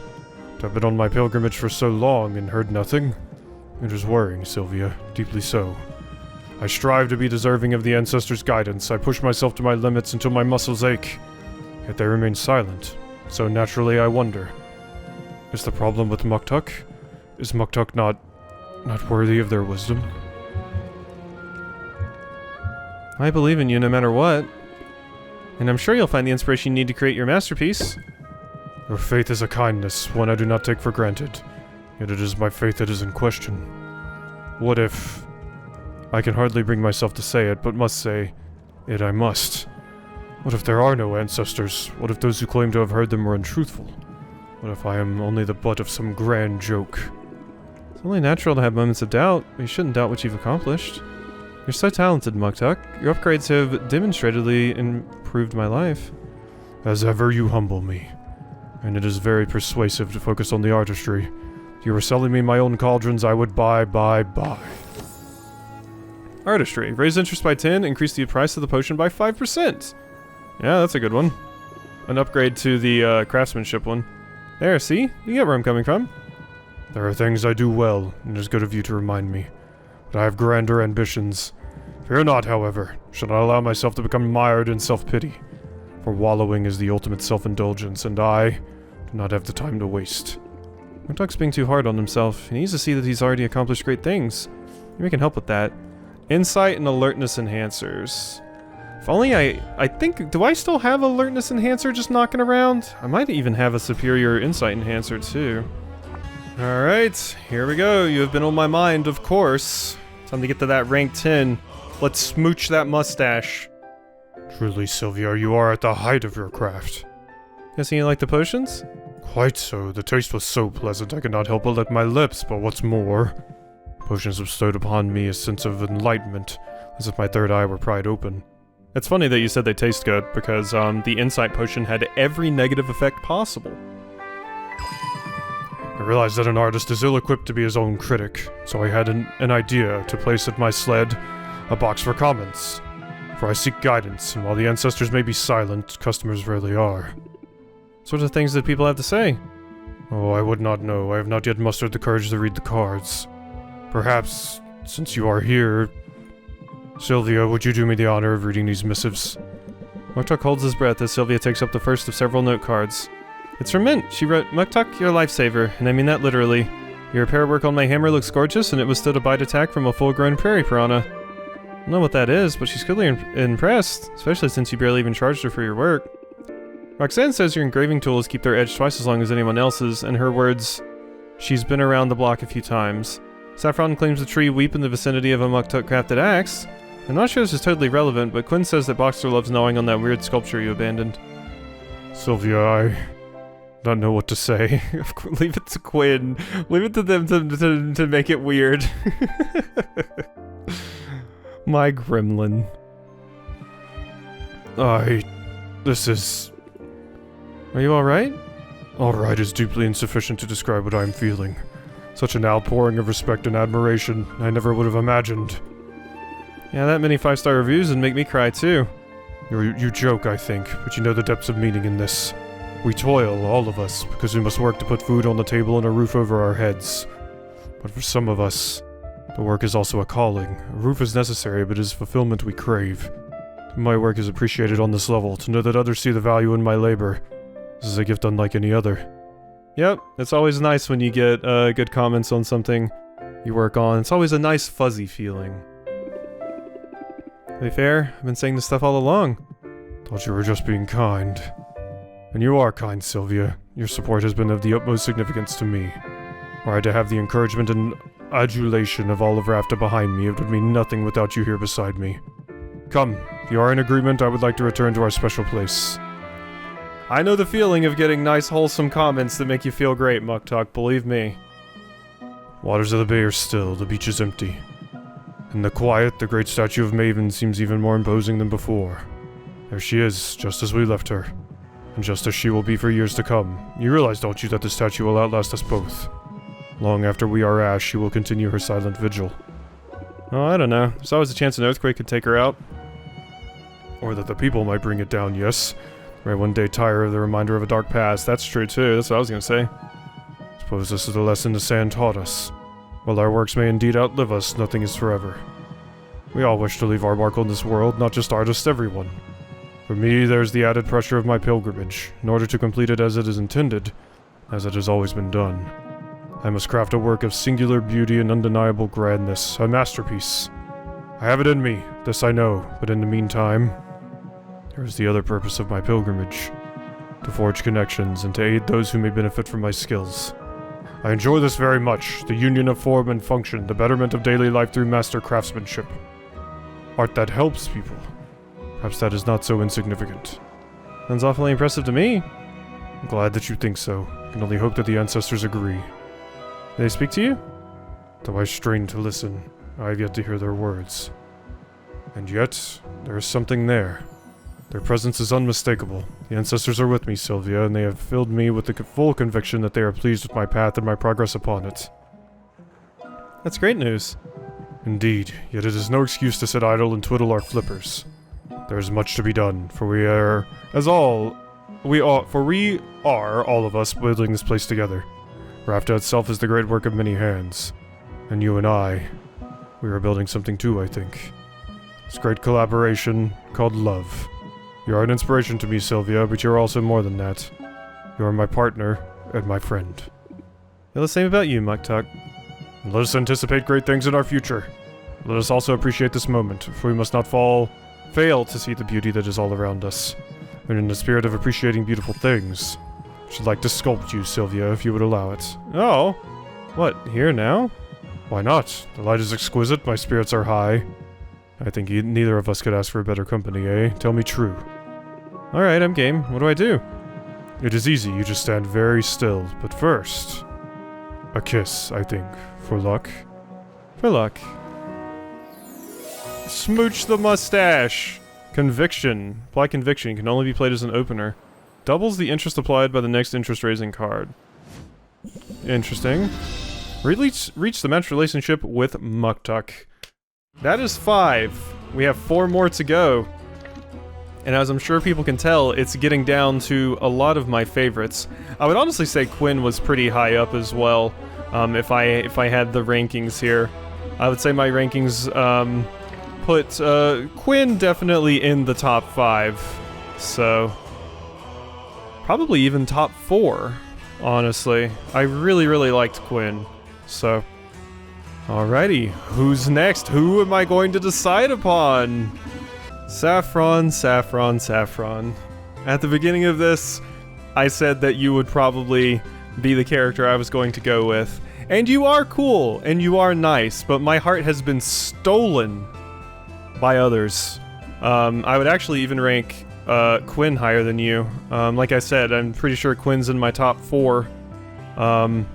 So yeah, Saffron's probably my number 5, and Quinn's my number 4. And then obviously the other 3 that are left are my top 3. The order, we'll find out, but Saffron, I really expected to be just crazy into you. I so am just into you visually, but other characters I was definitely more drawn to personality-wise, so... Alrighty, let us rank up. I probably already seen this one, so... Wow, this is the 3rd rank up I've done with you today, Saffron. I really had your relationship high.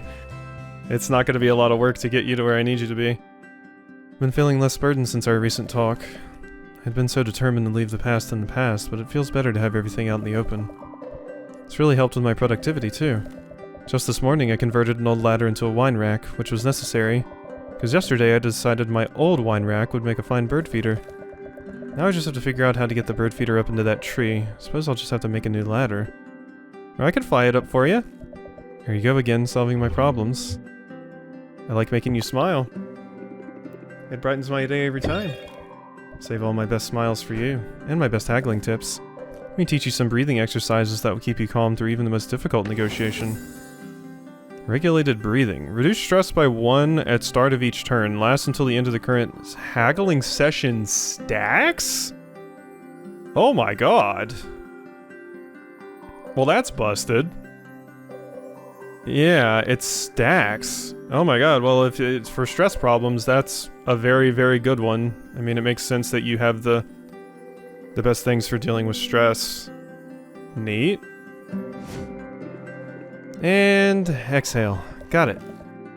I do well to remember my own advice. I think my palm's sweating. Fleshy one, I mean. Everything alright? Yes, but I want to discuss some things to begin with. Sylvia, you're extraordinary and I cherish you. When we're together, I feel something stirring inside of me.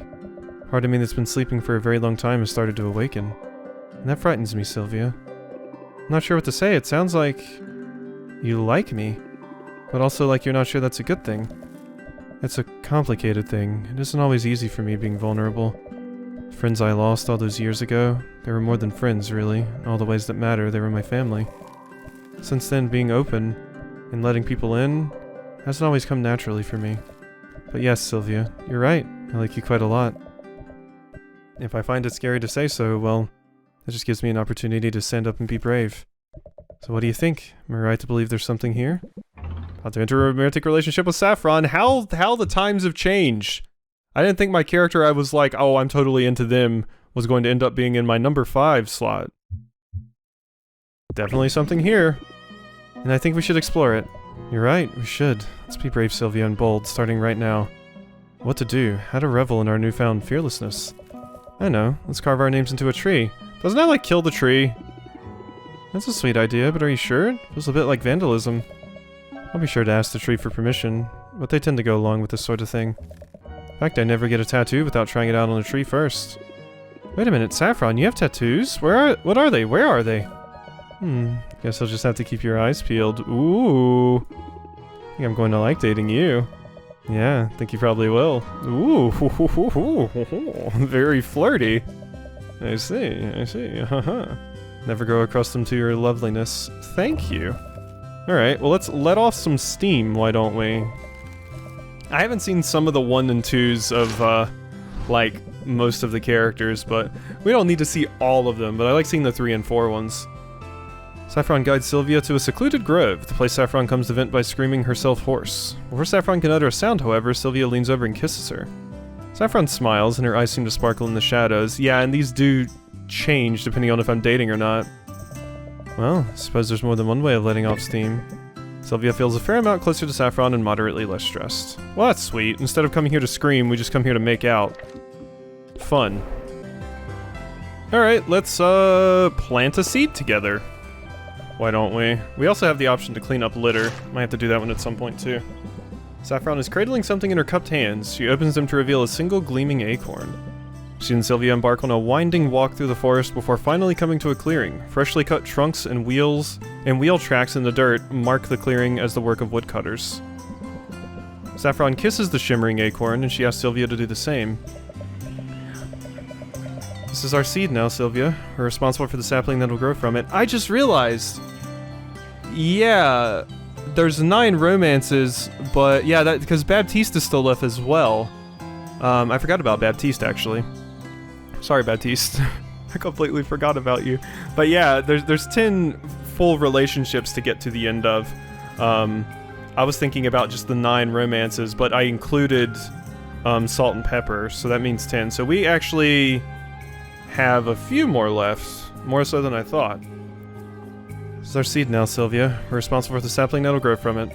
After too long on my own, I'm so very happy to share this wondrous responsibility with one as lovely and steadfast as you. It's a lot closer to Saffron. A thank you. And we can rank up. Cool, cool. Happy you came by. I'm happy I came by too. Very, very happy. Had something a little different in mind for today. Since we're dating, I figure I can finally reveal one of my most closely guarded secrets. This ought to be good. Oh, it's good. Talking about my secret recipe for tree sap whiskey. Tree sap whiskey? I didn't even know that was possible. It's possible. It's delicious. A cat by the name of Sugar entrusted the recipe to me. He was one of my companions, the rogue of the group, and our captain when we were on the water. His damage output was matched only by his alcohol tolerance, and tree sap whiskey was his favorite. He used to say it had more kick than an angry cinnamule. I'm sold. Where do we start? Well, the first thing we gotta do is ask a tree for permission to tap it. So you weren't joking before, you can talk to the trees. In truth, it's less about talking and more about listening. Trees are constantly communicating. They send out signals to other trees about environmental hazards, and each tree's leaves and bark hold a treasure trove of information about its health and history. We just gotta find an ambrosia tree of moderate age that has plentiful sap and a genial nature. Saffron leads the way through the forest. She places her palms against certain trees along the path. Seems to be listening for something, but Sylvia hears nothing.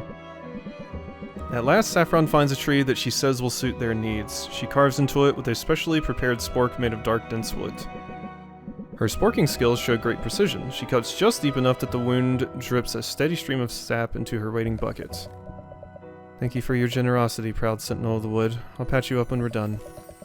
Sylvia, we just have to wait until the bucket's full, then we can head back to my place. Glad you're here to show me the way. Totally turned around. I forget some people struggle to navigate the woods. Personally, I know the area even better than the most precise arrangement of freckles on your shoulders. So pretty well then?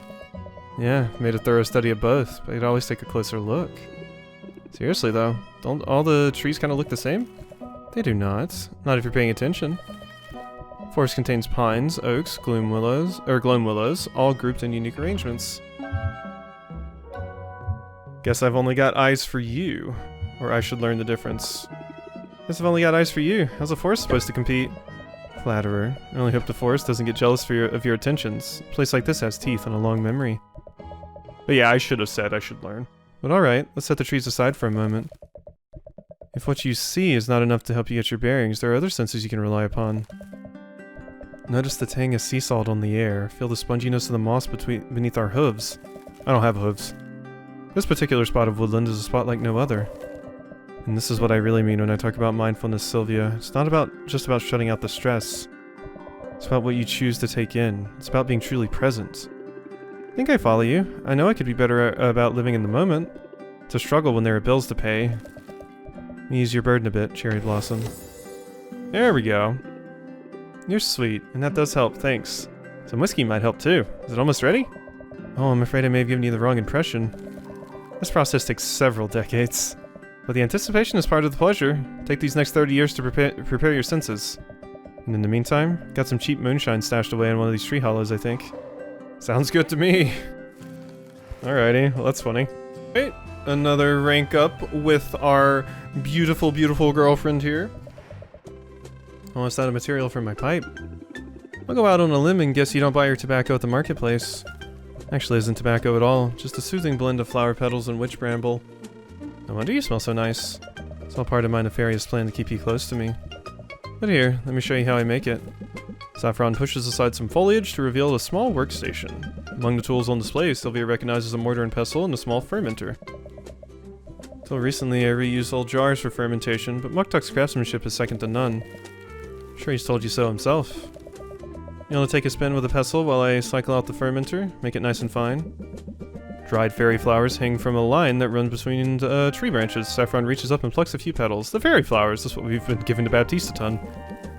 Places the brittle petals and a pinch of bramblevine into the mortar, which she then hands to Sylvia. Sylvia gets to work grinding the materials down. The repetitive motion and the sound of the clinking pestle lull her into a peaceful haze.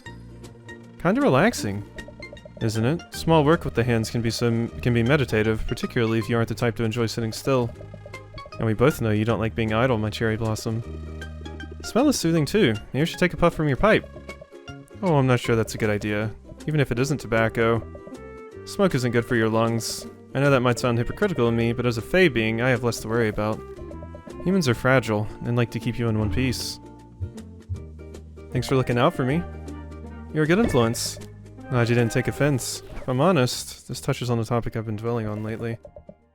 Particularly since we took things up a notch. I'm not sure exactly how to put this.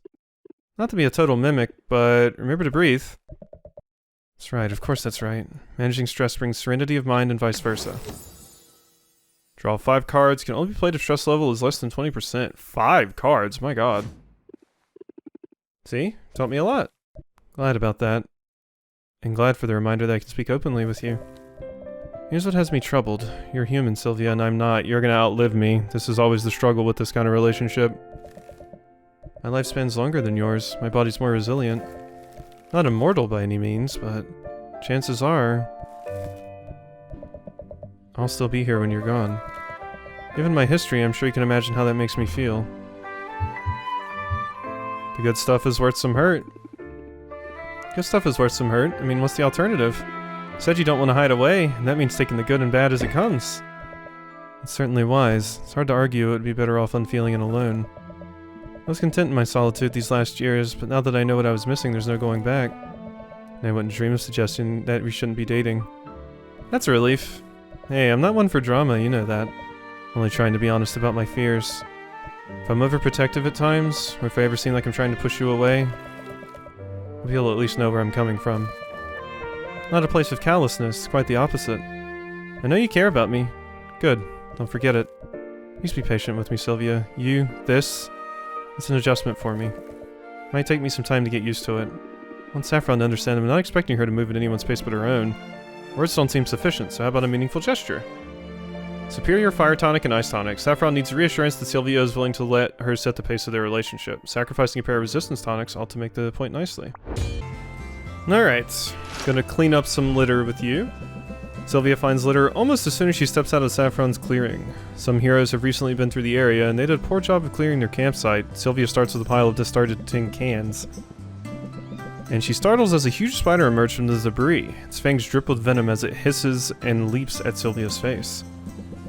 Saffron is there in a flash. She slaps the creature to the ground, then punts it into the bushes with a mighty kick of her hoof. Well, I haven't stretched those muscles in a while, but when I say you're safe with me, I mean it. Sylvia feels a good deal closer. Yeah, Saffron's a badass. Used to be a hero and all that. Alright, here we go. The final rank up with Saffron. So, did you get the resistance tonics? I did, thank you. I wasn't sure what to use them for. Here, follow my lead. Sylvia takes one of the potions in her hand. She waits until Saffron holds the other. Sylvia unstoppers the bottle. She breathes deeply of the potion's vapors. Then she dumps its contents out upon the grass. I don't think I understand.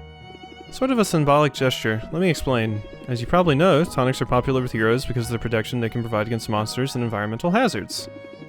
Where they're only useful under specific circumstances, being fireproof won't help you if you're struck by lightning, for example.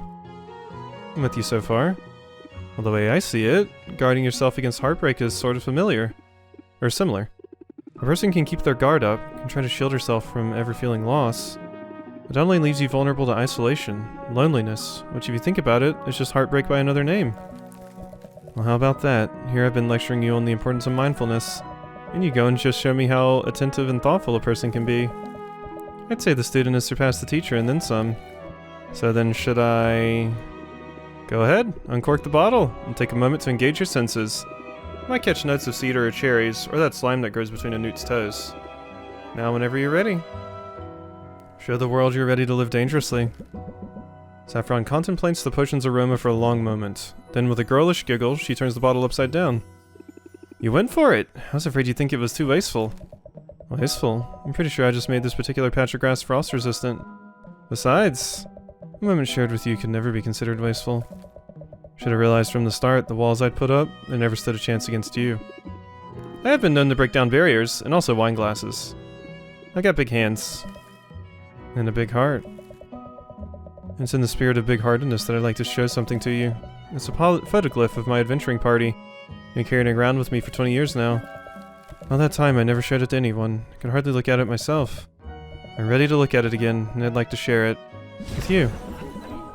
Saffron holds the photo so that Sylvia can see it. Despite its age, its edges are sharp and it's well cared for. Yeah, look, we got a walrus mage. There's the little cat rogue that you talked about. No. Sylvia's eyes immediately land on the image of Saffron, then her gaze drifts over the other unfamiliar faces. There they are, just as I remember them. Lore Master Lauren with his tusks and a book. Sugar the scallywag mugging for the camera. Look at Shaylee's eyes. You see that fierceness? She was our healer, but she fought as hard as any of us. And there's Silky the Swordmaster, our four-armed father figure. He thought only of keeping us safe. So you must be a moth if you have 4 arms, right? I guess. I wish I could have known them. I wish so too, but maybe in a way you can still get to know them. Through me. I'll share their stories. It's better than locking them away. Might hurt sometimes, but I know now that I don't have to be alone with that hurt. You don't? I'm here for you. It means more than I can say. I adore you, Sylvia, and if I'm ever strong, it's because my adoration has made me strong. I adore you too. I know, isn't that glorious? Know how you feel, because you show me every day. Promise to be honest going forward, honest about my feelings on good days and bad ones, and even when I'm feeling vulnerable. I'll never try to push you away. Good, I'd much rather you pull me close. Now there's an idea. You know I haven't had a proper makeout session in... well, it's been decades. Saffron, really? You have a lot of time to make up for. You think I'll be very rusty? Nah, it's like riding a broom. I've got a feeling you're a natural. Yay! Learn something new. Tranquility. Discard all stress cards from your hand. Effects do not trigger. Decrease stress by 5 for each card discarded. Oh my god, that's amazing for stress. Reached max relationship with Saffron. Alright, 4 more characters to go. And I think people probably know who I'm going to be doing next now that I remembered them. Alright, let's do some mixology with Baptiste. Baptiste is behind the bar, trying out new recipes. He asks Sylvia to share her feedback. The concoction he pours her is an odd grayish hue, but almost purple in the light, as if the drink itself isn't sure what color it should settle on. She lifts it to her nose and takes a sniff. That was a mistake. Actually, drinking it might be impossible now. Sylvia has a sinking suspicion that Baptiste isn't interested in mixology so much as he's interested in finding a use for extra monster parts. Don't be shy, there's more where that came from. Sylvia feels a good deal closer to Baptiste and significantly less stressed. So can I hang out with you? Rank up? There we go. I think I've probably already done this rank, so... Alright, here's another rank up with the JoJo dork. Sylvia, I was thinking about you earlier. Although not just you, to be honest. I've had a fair bit on my mind. Still puzzling out how to best serve the guild, how best to serve its people. Contemplation's a good look on you. I like a bit of thoughtful intensity on a man. Oh, I don't know. Brooding is fine in moderation, but I wouldn't like my face to get stuck that way. Sometimes a step back is the way forward. I'm sure you've already realized the value of an occasional strategic withdrawal. Strategic withdrawal? Yeah, I know just what you mean. Good, because as pressing as the guild business feels, it can in fact wait. Something else I'd like to discuss today, if you're amenable. Let's find a quiet spot. Keep an eye out for slimes, would you? As we've learned, it's scarcely worth the effort to smite them. But I would hate to get any sludge on our shoes. Are we looking for bigger monsters? We're only looking for a bit of privacy. I've been trying to develop a reputation in the guild as an austere man of action. You know, the rough and ready type who earns respect wherever he goes. Are they buying it? Let's just say it wouldn't help my case to be overheard discussing soppy emotional topics with you. Okay, so this must be the point. But that is what I had in mind for today. In particular, I wanted to thank you, Sylvia, for your friendship. The time we've spent together has been illuminating, and more than that, it's been fun. I had friends back home, but I've never known anyone quite like you. You're unique in my life, too. And I think it's good for both of us. Huh, not a heart. Oh no, can I not romance Baptiste now because I didn't flirt with you enough at the beginning? Ooh, that'd be a shame, because I obviously can't go back and change those. That's way too early. Oh, that sucks. I hope I haven't screwed it up. Why live in such a strange and singular place if you're only going to adhere to old habits and comfort zones? I suppose what I mean to say is that I don't take your friendship for granted. Make no apologies for who I am, but who I am is a bit of an odd fit here. Made me feel welcome and valued. I value you in turn, Sylvia. I wanted to make sure you know it. I do now. Thanks, Baptiste. Of course. Now what do you say we get out of here? I've got a bottle of wine chilling back at the guild hall. Oops, force of habit. It's not a bottle at all, but a box of wine. Have you ever heard of such a marvel? It is delicious. But I'm curious about the flavor profile. Subtle notes of black cherry and cardboard, according to the shopkeep. I didn't buy it for the taste. I bought it because it's by far the most cost-effective option for getting inebriated in a hurry. And we're busy people, Sylvia, so what do you say? I say let's drink. Let's drink indeed, to friendship. Yeah. I wonder if I've lost, or like fudged up the ability to, actually romance you. Huh. Your karaoke's all the rage, let's do it. Got some, Bakami Tai. Well, maybe I'll sing Judgment with you. Sylvia and Baptiste settle in at a tavern where anyone is welcome to sing on stage. Baptiste puts his name in early and often. Sylvia admires his lack of shame, which is matched only by his lack of talents. She's happy to sit back and watch until Baptiste pulls her on stage for a sloppy duet. In other circumstances, it might be embarrassing, but with Baptiste hamming it up, Sylvia enjoys herself immensely. Quite like the spotlight, particularly when I'm sharing it with you. Alrighty. I hope I can still romance you somehow, but that was like the romance rank, I think, where you would have, you know, tried to make things happen. Alright. More rank ups, I suppose. We're at 3 hours on the recording now. You sense it in the air, grand things are afoot. In fact, I'd go so far as to say that tomorrow is the beginning of a bold new era for the Heroes Guild. Okay, I'll bite. What's up? Ice cream first, I think, then business. The ice cream vendor has new flavors since Sylvia was last here. That's impressive considering how often I come. While she struggles to decide between Bedazzler, Honeycomb, or Brambleberry, Baptiste simply asks for a scoop of the day special. I always order the newest flavor. In fact, I think I've become something of a guinea pig for the ice cream maker. Certain I was the only one in town who ordered the Stingray Surprise. That's brave of you. More brave than you realize. My mother might disown me if she knew. She's the heiress to the world's largest vanilla dynasty. In my family, chocolate is forbidden, strawberry is sacrilege. I'll admit, not every flavor is a winner, but I've had enough vanilla for a lifetime. But enough about ice cream. I lured you here with the promise of news. I believe I finally found a solution to my dilemma, a way to alleviate some of the financial stress burdening my heroes. Or have you figured it out already? Are you reducing the guild's cut? Are you cutting costs around the guild hall? Giving them all raises? That way they wouldn't be so dependent on what they can bring back, get for loot they bring back. Would that I could, alas that's simply not among my options. Our stakeholders, that is, my parents, have set the rates, and they keep a close eye on what comes in and what goes out. Might get away with it for a month or two, but then I'd be dragged out of here, and likely replaced with someone far less sympathetic. Fair? Okay, I'll bite. What's your idea? I'll tell you, it's education, Sylvia. Starting tomorrow, I shall be giving a series of lectures aimed at demystifying venture capitalism. Therefore empowering my people to grow their capital through the judicious application of first-class investment strategies. But if they don't have the money to invest, that's not going to help Baptiste. They're not making a lot, that's the problem. Ooh boy. I know, it's a mouthful, but don't worry, I'll be peppering the seminar with ribald jokes just to keep them interested. It's a sweet idea. Uh-oh, your words are flattering, but your tone is not. The thing about investing money is that you have to have money to invest. It's a great way to make the rich richer, but for those of us struggling just to get by? Oh, I see. All the investment tips in the world won't help if you don't have 2 coins to rub together. What a shame. I was so looking forward to leading a seminar, although this might explain why the sign-up sheet remains empty. I'll be up for hearing your ribald jokes. Haven't written any yet. Locker room talk isn't my strength. I did take the time to draft up a new coupon for you. I trust that effort at least was not wasted. Well, this definitely alleviates my financial burdens. Nice to know I still have some good ideas.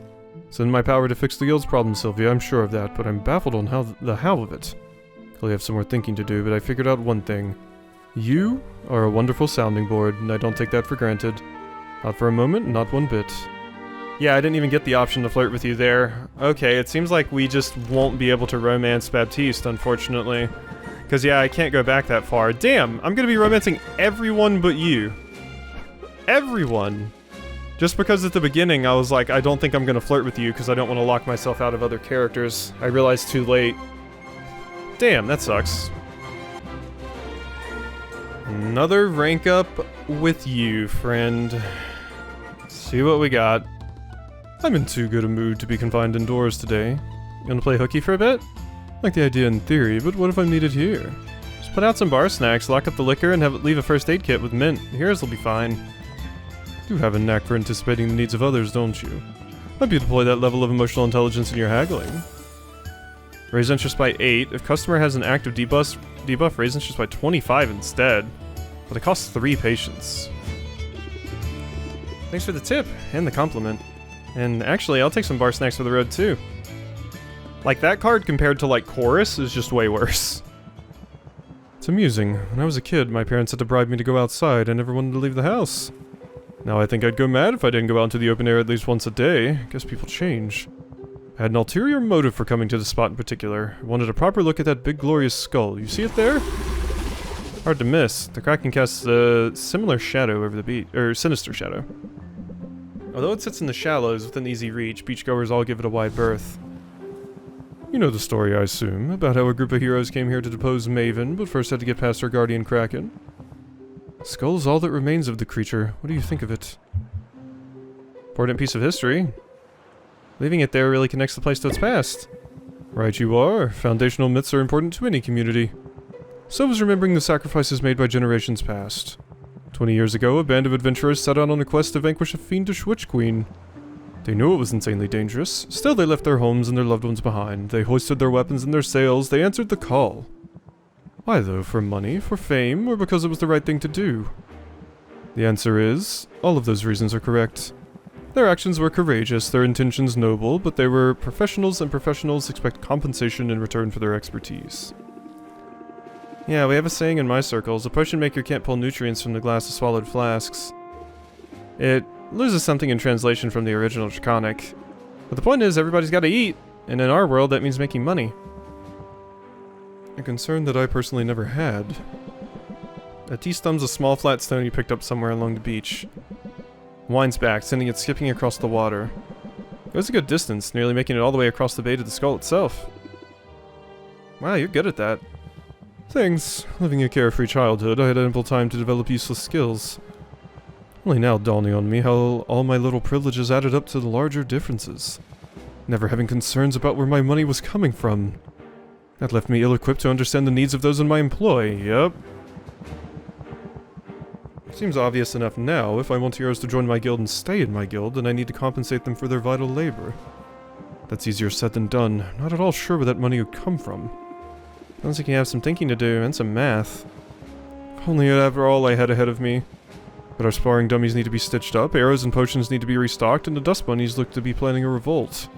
It's hard to wrap one's head around systemic change, when the chores never seem to let up. Yeah, systemic change is hard. It needs to be done, though. But this is the job, it's my job. If there's a problem, it falls to me to solve it. So solve it I shall! I'd best employ these last few moments of the sea breeze. Because when I get back to the guild hall, I have my work cut out for me. He sure has a lot on his plate. Can't solve all his problems for him, but at least I can provide some potions. Health and mana. Baptiste wants to improve his hero's quality of life. Donating a health and mana potion would be a nice gesture. Okay. They just need to be superiors.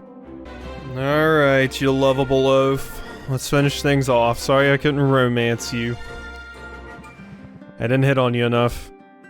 Sylvia, it was so kind of you to donate those potions. I'm including them as prizes as part of the next Hero of the Month program. And if that goes over well, I'll be buying more from you for future months. Guess it pays to be generous.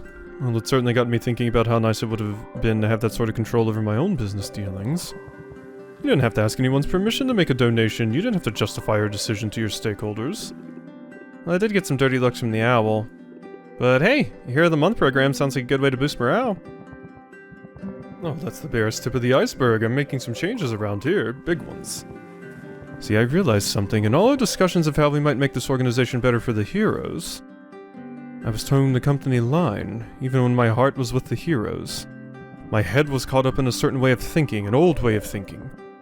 It's the old ways that are broken. We need new ideas, new paradigms. Hence the big changes you mentioned. That's right, and those big changes started with the dissolution of the guild. Dissolution?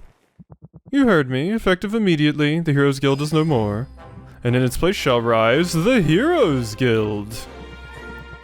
I just realized that's probably confusing without seeing it spelled out, but there's an apostrophe now. Still confusing, you're making it employee-owned, basically. At its heart, it's a simple idea. Rafta's Hero Guild has always been part of a larger organization. A franchise beholden to the main chapter back home. But this particular chapter is a risky venture, by modern standards. Guilds of the mainland are a well-oiled mechanism. Out here, everything is less predictable and more dangerous. So family feels they've put much more into Rafta's guild than they've gotten out of it. They've gone so far as to call it a money pit. So, I offered to take it off their hands. So now you're in charge? Yes, and no. I'm writing a new charter, one that will transform a little clubhouse into a non-profit organization, or operation.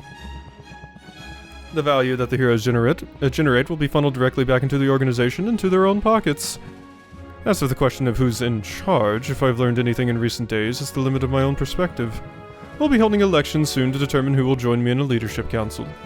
By electing and empowering representatives from their own ranks and establishing a system of checks and balances, the heroes can rest assured that my own personal blind spots won't become systemic blind spots capable of impeding the organization as a whole. Good shit, Baptiste. Good shit.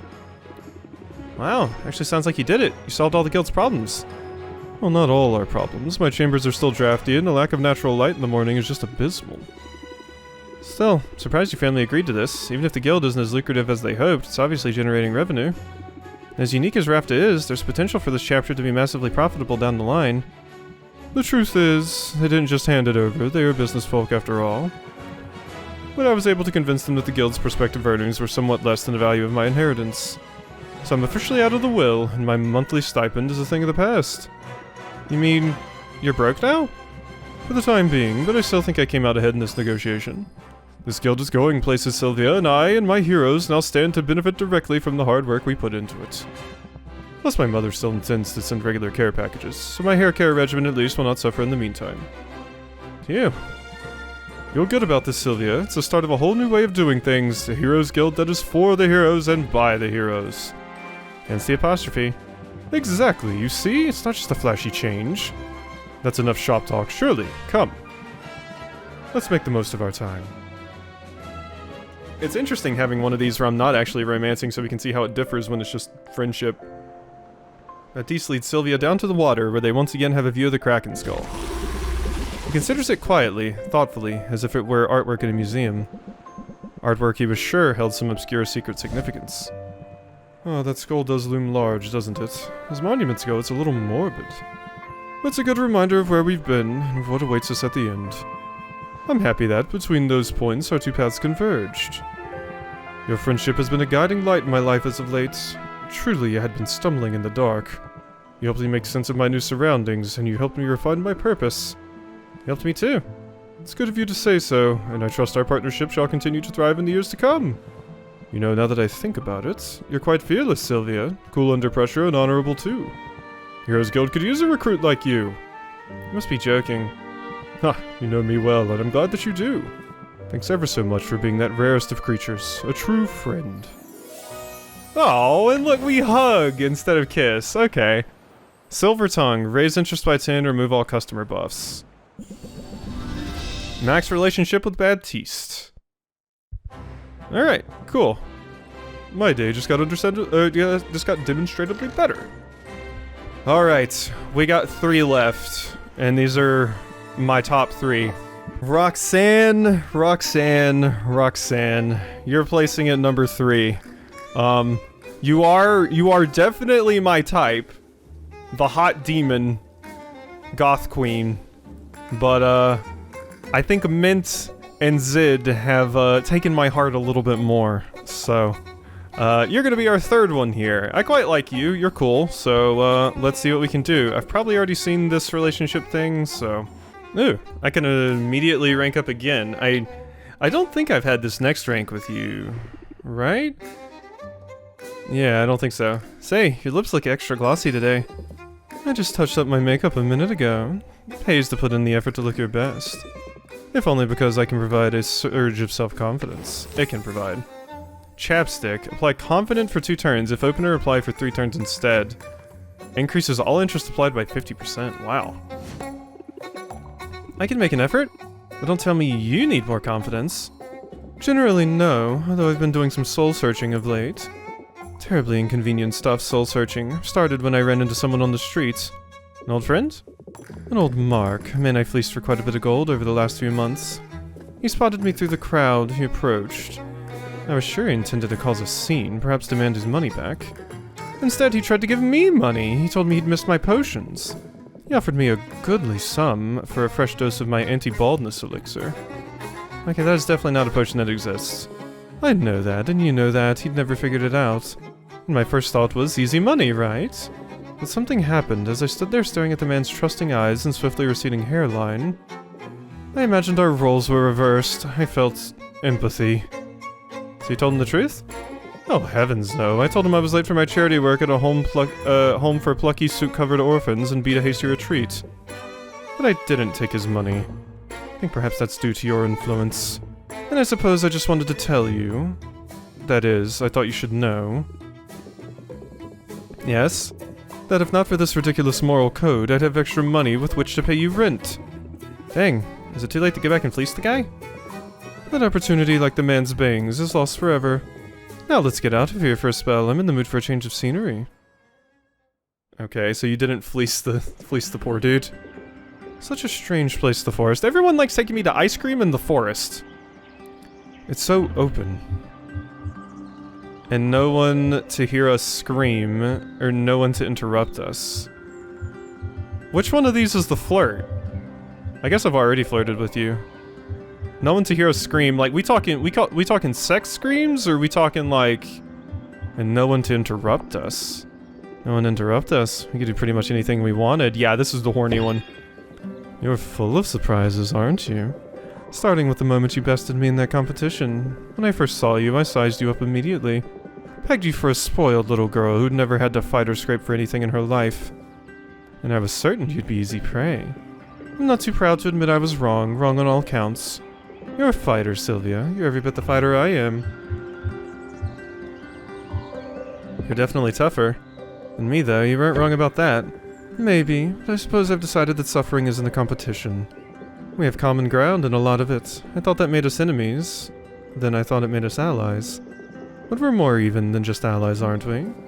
Sylvia, I've noticed your rather adorable attempts at catching my eye, and I find myself thinking that we might have fun together. I have to ask, do you think you can handle all this? About to enter a romantic relationship with Roxanne. Oh, I can handle it. Oh, I can handle it. In fact, I'd really like to. You thirsty thing. Very well, I'm game. The buttoned up ones always end up being the most fun. But if we're going to date, I need you to know something. As you may have guessed, I'm quite comfortable in my own skin. Typically, I can separate the physical and emotional aspects of coupling. That may not be so easy in this case. You mean a great deal to me, Sylvia. Fear may I get attached. There really something to fear? Maybe, but I'm not really the sort to let fear get in my way. One of many things I like about you. Oh, I could grow to enjoy this. Tell me what else you like about me, Sylvia, and please, do be thorough. Oh, I can be thorough. Alrighty. No, you can stay away for long. Yeah, Roxanne's is pretty sweet. It's nice to see the characters that you butted heads with originally kind of come around. So, gotta work on getting you ranked up some more. Let's do a potion lesson. What you got for me? Roxanne saunters up behind Sylvia while Sylvia's at her cauldron, expressing a desire to learn more about the art of potion making. She's clearly in a flirtatious mood, finding a double entendre in everything, Sylvia says. Sylvia tries to stick to the lesson, but it's hard to focus with Roxanne standing so close. Throw in some more kindling and throw out that lesson plan. Because the only thing I learned today is, I'm hot for teacher. Sylvia feels a good deal closer to Roxanne. Yeah, this one's the horniest. I imagined it would be. We are very horny. Do enjoy watching you go down that ladder. I see. Don't die out there. I will try not to. Alrighty, another rank up. You know, my trapdoor is always open. Is it? Is that so? I need to work off some steam, and yoga isn't cutting it today. Not even hot yoga with baby goats. Can I help somehow? Just seeing your face helps. It's quite a lovely face. Unfortunately, I suspect my frustrations will return as soon as you depart. That's why I asked you out here for a bit of therapy. Roxanne pulls a heavy sledgehammer from behind a bush. What? Wait, where did that come from? Oh, I have weapons stashed all over town. Perhaps that's a haggling tip you can try. It's not at all relevant to haggling. Oh, fine. Here's a coupon instead. Yeah, what? Keep weapons under the counter? That works, thanks. Now, shall we? Roxanne has brought a satchel full of junk she found at a secondhand shop. There are dinner plates, glass pitchers, little ceramic animals. Yeah, I like destroying things to let off some steam. Roxanne sends them all in a row and sets to smashing them with her mallet. She's smiling now, exhilarated by the destruction. There's actually a place you can do this close to me. Then she hands the hammer over to Sylvia, who isn't sure at first. But as a terracotta unicorn shatters beneath her blow, she immediately understands the appeal. Fun, isn't it? I call it smash and grab. Maybe it could be my next business, after this enchanting lark falls apart. Don't sell yourself short. Always smart to have a plan B. Don't sell yourself short. The enchanting business is gonna work. It's that sort of baseless optimism that makes me wonder sometimes if you and I are on the same planet. I could be the most talented enchantress of all time. It has little bearing on my odds of success. This is true. Yeah. Tell me what's going on. We smashed, now Gab. We didn't smash. Oh, you mean the, yeah, okay, yeah, I was making a dumb joke. I'm sorry. It was a dumb joke. But yeah, this is the thing I mentioned earlier with one of the other romances. A lot of it is not about hard work, it's just about luck. If you insist, it's just that I have this exam coming up. It's the final hurdle in securing my business license. So I took a practice exam. It came back with so much red, it looked like a murder scene. I'd like to say it's because I was distracted by daydreams of that face of yours. But that's not true. I thought I'd done just fine. No shame in it. That's the whole point of a practice exam. Just means you have to hit the books. Oh, I tried that. I also tried biting, scratching, and kicking the books. You know what I meant. You need to study. But that's absurd. I know all of this already. I'm running a profitable business. Why in the world should I have to study then for a test about how to run a business? Because there's a difference between practical knowledge and book smarts. Former might be enough to do the work, but if you want your license, you have to prove the latter too. So let me get this straight. It's not enough that I've shelled out my hard-earned money and filled out their little forms. I'm also expected to parrot their little trivia back at them. I'll turn the approval to do the work I'm already doing. Yep, that's how degrees work. That is quite a scam, and I would know. That's the system we're stuck with, for better or worse. Business world definitely has its own set of rules. Just think of it like a game. A game? But you know if I play a game, then I play to win. Exactly. Now you'll do whatever it takes. Even if it means spending hours memorizing trivia. I know when a gauntlet's been thrown down. Very well. Going to crush this exam, Sylvia. I'll do whatever it takes. But first, I'm going to find a new hiding spot for this sledgehammer. I have a feeling I'll be needing it again soon. Yeah, studying can be annoying. We've never been spelunking with you. I won't lead you astray. Roxanne leads Sylvia past the Heroes Guild and down a steep bluff to a seaside cave. Roxanne is adept at navigating the cavern's craggy interior, but she slows her pace to ensure Sylvia can keep up. Eventually they squeeze through a hole, dropping into a chamber lined with glittering crystals of every color. It's like stepping inside of a prism. It's the most beautiful space Sylvia has ever seen. I had a notion, Sylvia, and it was correct. All this wonderful color brings out your eyes. Sylvia feels a lot closer to Roxanne. Time to rank up some more. All set for our study session? I've got the flashcards. And I've got the snacks, although I'm afraid you'll have to sign a waiver first. Yeah, you're a snack, I'm a snack, we got all the snacks. Some of these snack peppers are hot enough to scald your tongue. I can handle you, can't I? I'm obviously not afraid of getting burned. Sylvia, you're speaking my language at last. Fortunately, I've got to get you ready for that exam. Studying tends to kill the mood. Does it? Because that sounds like a challenge to me. Sylvia begins quizzing Roxanne with a set of flashcards. Roxanne seems to think that every time she gets an answer wrong, she should remove an article of clothing. Fair? You know, I'm down. Not that I'm complaining, but I'm not sure this is how studying works. Sure it is. Why do you think they're called flashcards? Besides, I don't really need to study. This was just a ploy to get you alone. I already know I'm going to ace this exam, there's no doubt about that. Well, that's a bit ominous. I've had enough, Sylvia. For too long I have languished on the surface world, shackled by the rules of polite society. Your tender affections have made this place bearable, but still I suffered. Oh, have I suffered.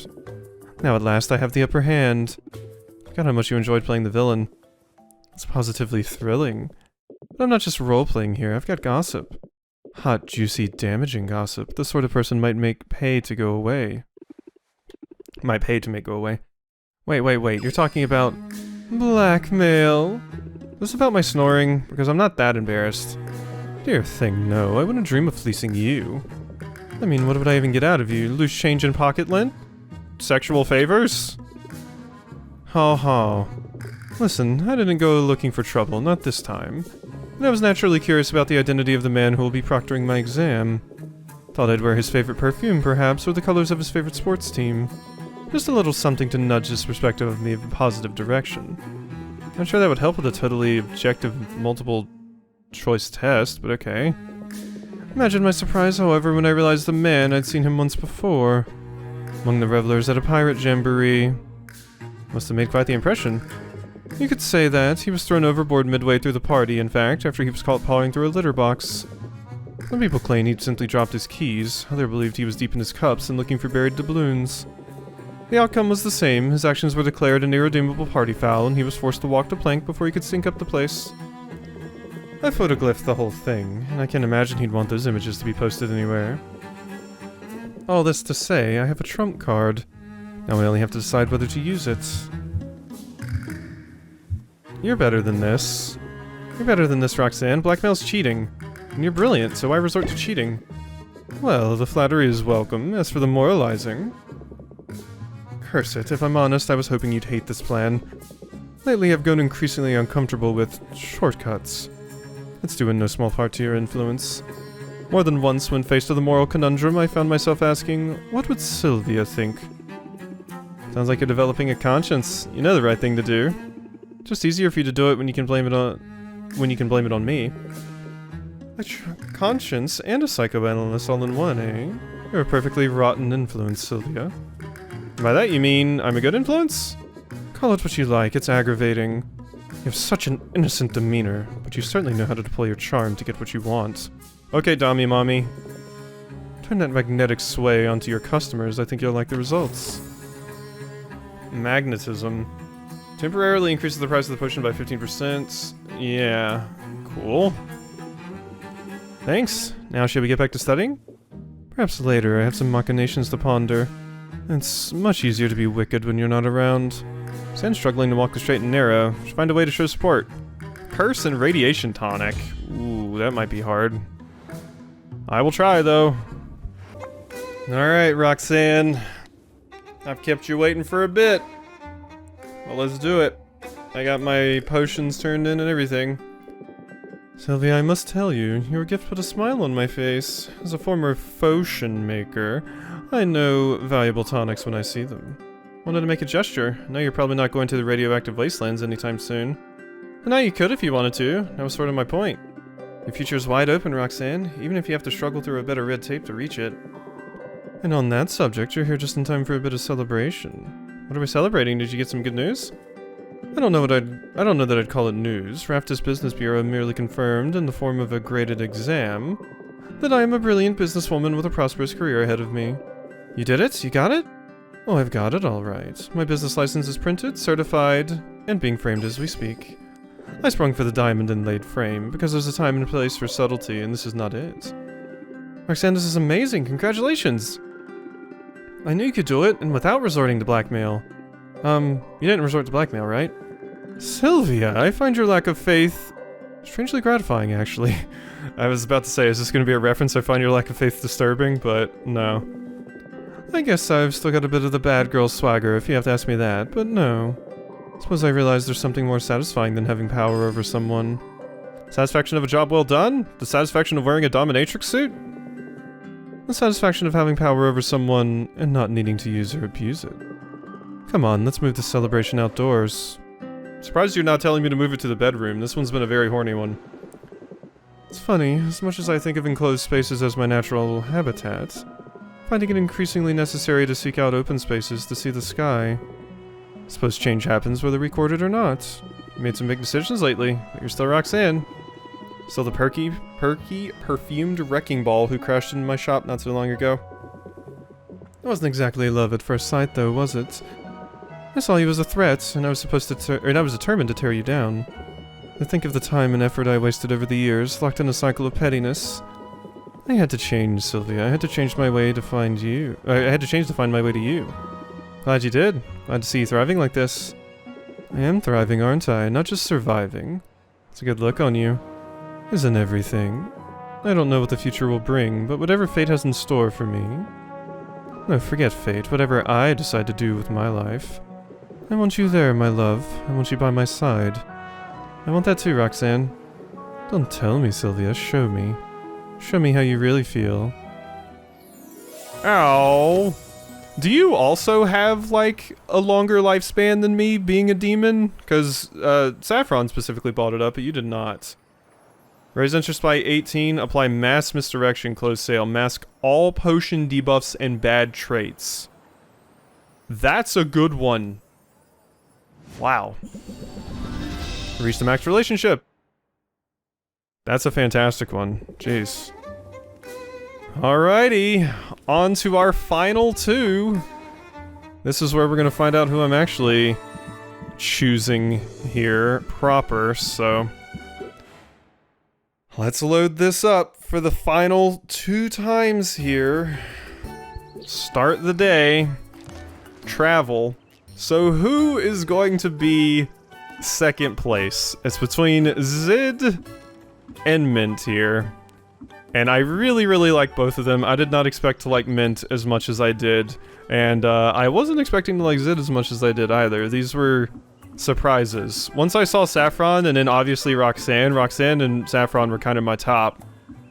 But I think second place is unfortunately gonna belong to Mint here. Sorry, Mint. I really like you, but Zid's really grown on me. I like Zid quite a fair bit, so... You are... It was close, though. It's really hard for me to choose between these two. But, I really, really like Zid, so... Let's do some combat training with Mint here. Promise to go easy on you, but maybe you bring a health potion? Sylvia joins Mint in the guild hall's training yard, where they each take up a wooden weapon and shield. They trade blows for a few minutes. Sylvia would be proud to be holding her own, but it's clear Mint is going easy on her. Even so, her arms ache with exertion before Mint has even broke a sweat. Going to feel this in the morning, I think, for several consecutive mornings. Sylvia feels a good deal closer to Mint and significantly less stressed. Oh, cool, and we can rank up again already. But we've probably already seen this one. Wait, have I seen this one? I'm glad you had some time to hang out today. I've had something on my mind. It's important we talk about it away from the guild hall. The walls there have ears, only some of which are stuffed and mounted. Oh. Okay, I don't think I've seen this one actually. Is this a date? I already had Mint pretty high level. Is that what this is? Sylvia, I promise when it's a date you'll know. And it'll be someplace a little nicer than this. I love your blushing face too. You and, like, Corsac have the best blush faces. I just figured we could talk, and Quinn. And I'm weirdly nervous about it. Probably overthinking it though. Sometimes the best strategy is to have no strategy at all. I do my best work when I keep it simple. Keep it simple. Raise interest by 9, discard 2 random cards. If opener, discard only 1 card. Yeah, life's complicated enough. And you should know that you don't need to be nervous around me. In that case, here's the thing. I'm just going to come right out and say it. I like you. Oh, Mint, you're making it so hard! Like I said, it was so close between Mint and Zid. I think Mint is adorable. I love her a lot. It was a hard decision, though, and I had to make one. I liked you from the start. I figured right away that we'd be good friends, and I didn't give it much more thought than that. I'm so focused on finding my place in the guild. Honestly, romance is the last thing I'm looking for, but as any dungeon delver will tell you, sometimes you find something great, whether you're looking for it or not. And I'm thinking, maybe I found something great with you? Yes. Heck yes. Heck yes, if you're looking for romance, then look no further. Really? You're not teasing me? Sylvia, this is incredible. I feel like I just slayed a dragon. Or even better, like I de-escalated a conflict with the dragon through active listening and mutual beneficial dialogue. I'm confused. Am I the dragon in that analogy? No way, babe. Dragon is my insecurity. You know me. I put on a brave face, but I guess I was afraid. Afraid you didn't feel the same way. How could I feel any other way? You're amazing. You know something? When you say it, I believe it. Isn't that a fantastic feeling? Say it again, Sylvia. Oh my god, the mint romance is God. It's making me feel things. It's so wholesome. Best girlfriend ever. Alrighty, and we're going to be hanging out with some fan fiction. Because you love heroes. Who we write fan fiction about? Mint is slightly apprehensive as she shows Sylvia a well-worn notebook. The notebook is full of stories, character profiles, and timelines, all written out in Mint's neat script. Sylvia's invitation, Mint selects a story to read aloud. It's a tale of two rival adventurers forced to work together when they're swallowed by a leviathan. Before it's over, the story gets surprisingly steamy. My wife used to write fan fiction. This is amazing. I didn't know fan fiction was going to be your final one. I wouldn't share this with anyone but you. It feels a lot closer to Mint. Thank you, Mint. I really appreciate that. You're adorable. God, I love Mint. Time spent with you always feels worthwhile. God, it's starting to feel like Zid and Mint may just be completely even for me, and there's no true one or the other. Is a throuple an option? I'm awfully glad you're hanging around lately. I need to pick me up. And there's nothing better than spending time with my girlfriend. Total agreement there, that's why I'm here. So what should we do? Ooh, I know. Somewhere out there, a cat is stuck in a tree. It happens every day. And what good is a hero if those mules for help go unanswered? Just to be clear, when you say cats, I mean pirates, yeah. Very enthusiastic climbers, those pirates. Come on, I'll show you. I pet the kitties, they're nice. To Sylvia's surprise, Mint wasn't exaggerating the plight of Rafta's cat pirates. They walk hand in hand through town, eyes up in the trees. It's only 5 minutes before Mint spots a fearful feline clinging to a high branch. And this particular cat is no fresh kitten. He's a wizened old pirate with gray fur around his muzzle and a sun-bleached peg leg. Mint has to scale the tree in order to coax the pirate down to safety. Sylvia enjoys seeing Mint in action, particularly from this angle. Looking good up there. Once his paws are back on solid ground, the cat curtsies by way of thank you and then darts off towards the docks. You'd think they'd learn not to climb those things, just never ends well for them. I guess I know what it's like to make the same mistake over and over. Take my quest for instance. Still no luck out there? Plenty of luck, all of it bad. The other day I found a pretty famous short sword that's been wielded in some epic campaigns. Somehow it ended up in a dragon sword. I had to fight my way through a clutch of drakes, sneaking past a sleeping dragon and solve a super obtuse riddle just to get my hands on it. Sounds like quite an adventure. Yeah, but this sword's whole thing is that it glows when it's in the vicinity of a monster. Which, as it turns out, isn't super helpful when there are monsters everywhere and you're trying to retain the element of surprise. Yeah. After that, I tracked down a fabled artifact called the Everstone. It has been abandoned atop the highest peak on the island. Yeah, you can use it to stop your Pokemon from evolving. According to the stories, whoever wields the Everstone has their strength increased tenfold. I assume that meant it was enchanted with a buff of some kind. Turns out it's just a heavy rock, it makes you stronger. If you bench press it every day. Look on the bright side. I bet you've had quite a view from atop that mountain. You know, I really did. I wish you could have been there. Despite everything else going on, I've been in high spirits since our big talk. I feel incredibly lucky to be your girlfriend. You feel lucky. I'm the one dating this town's greatest hero. Well, I wouldn't go that far. In fact, I'm worried that I'm not quite living up to expectations on the hero front. Sure that's not true. Stats don't lie, Sylvia. Baptiste tracks it all. Who brought in the most loot this week? Who took down the most monsters? Who cleared which dungeons fastest? But you have the most inventory! I'm not the worst, but I'm not the best, not in any category. I didn't come all this way to be, you know, mediocre. It's time to step it up. Time to prove I'm worthy. By finding a weapon fit for a true hero. I know it's out there, Sylvia, and I'm gonna find it. I wouldn't bet against you. You'd better not. Not if you want this coupon. Yeah. I want it. I do. Today, everybody gets what they want. I'm going back out there. I'm not going to quit until I find what I'm looking for. Alrighty. I hope you find your legendary weapon. You remind me of, like, Poppy's story in, League of Legends with, the hero and finding a hero and the hero's weapon and all that jazz. Alright, time for another rank up sesh. Putting on a brave face, Sylvia, but I've been struggling. You know it takes a lot to phase me. I always say, when the going gets tough, the tough shrug it off. Unfazed. Remove a random debuff. Cool. Words to live by. It might be, but lately I'm having trouble putting those words into action. I don't really want to be here right now. Can we bail? Yeah, sure, let's bail. Now I'm in my element. I can't believe I haven't brought you out here already. And hey, 2 sets of eyes are better than 1, so maybe we can multitask. There's a particularly vicious stalking celery on the loose. Stalking celery? Yeah, you know, like celery, but toothier. That sounds terrifying. This one's going around and biting the heads off the cute little pixies. We think it might be rabbit. Oh god! No sooner does Mint finish describing her quarry than Sylvia catches sight of something moving through the underbrush. It's small and green, with an elongated stalk body, a mass of lush leaves atop its head, and a row of vicious-looking teeth jutting from a gash-like mouth. She has only seconds to act. Mint, look behind you! It's right there! What? Where? Mint spins around, scanning the bushes for her prey. Celery is unnaturally swift, however. In the time it takes Mint to react, it's made its escape. Oh, I should have defended you.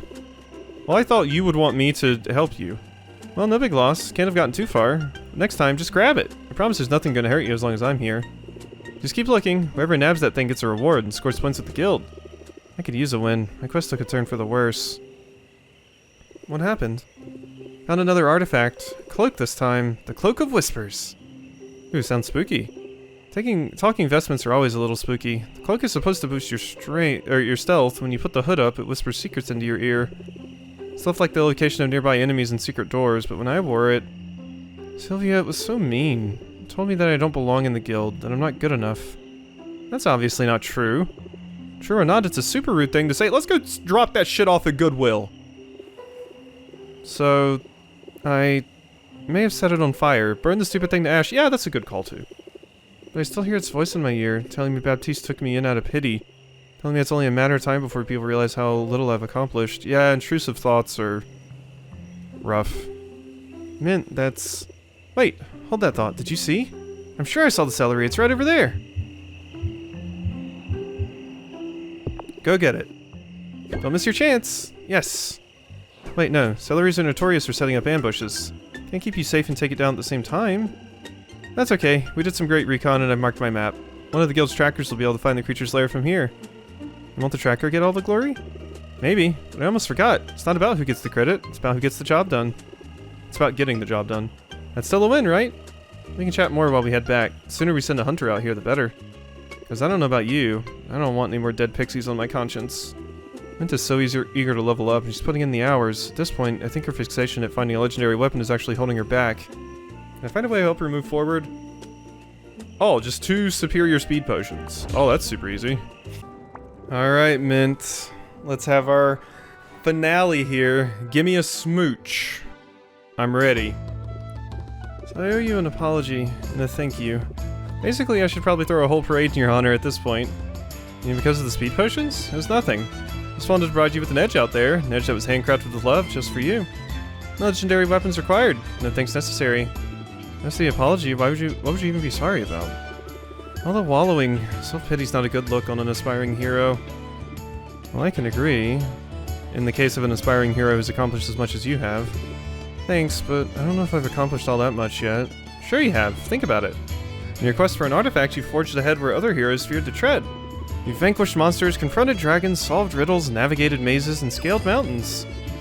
And I have it on good authority that you did all of this, while saving a lot of pirates from a lot of trees. Sylvia, I think you're determined to make me blush so hard my head bursts into flames. Can we sneak out of here? I don't want any witnesses around when I combust. I mean, you don't want any witnesses around when we make out! Weather is pleasant down by the water, and children frolic in the surf. But it's obvious to Sylvia that Mint's eyes are drawn to the Kraken's skull sitting ominously in the shallows.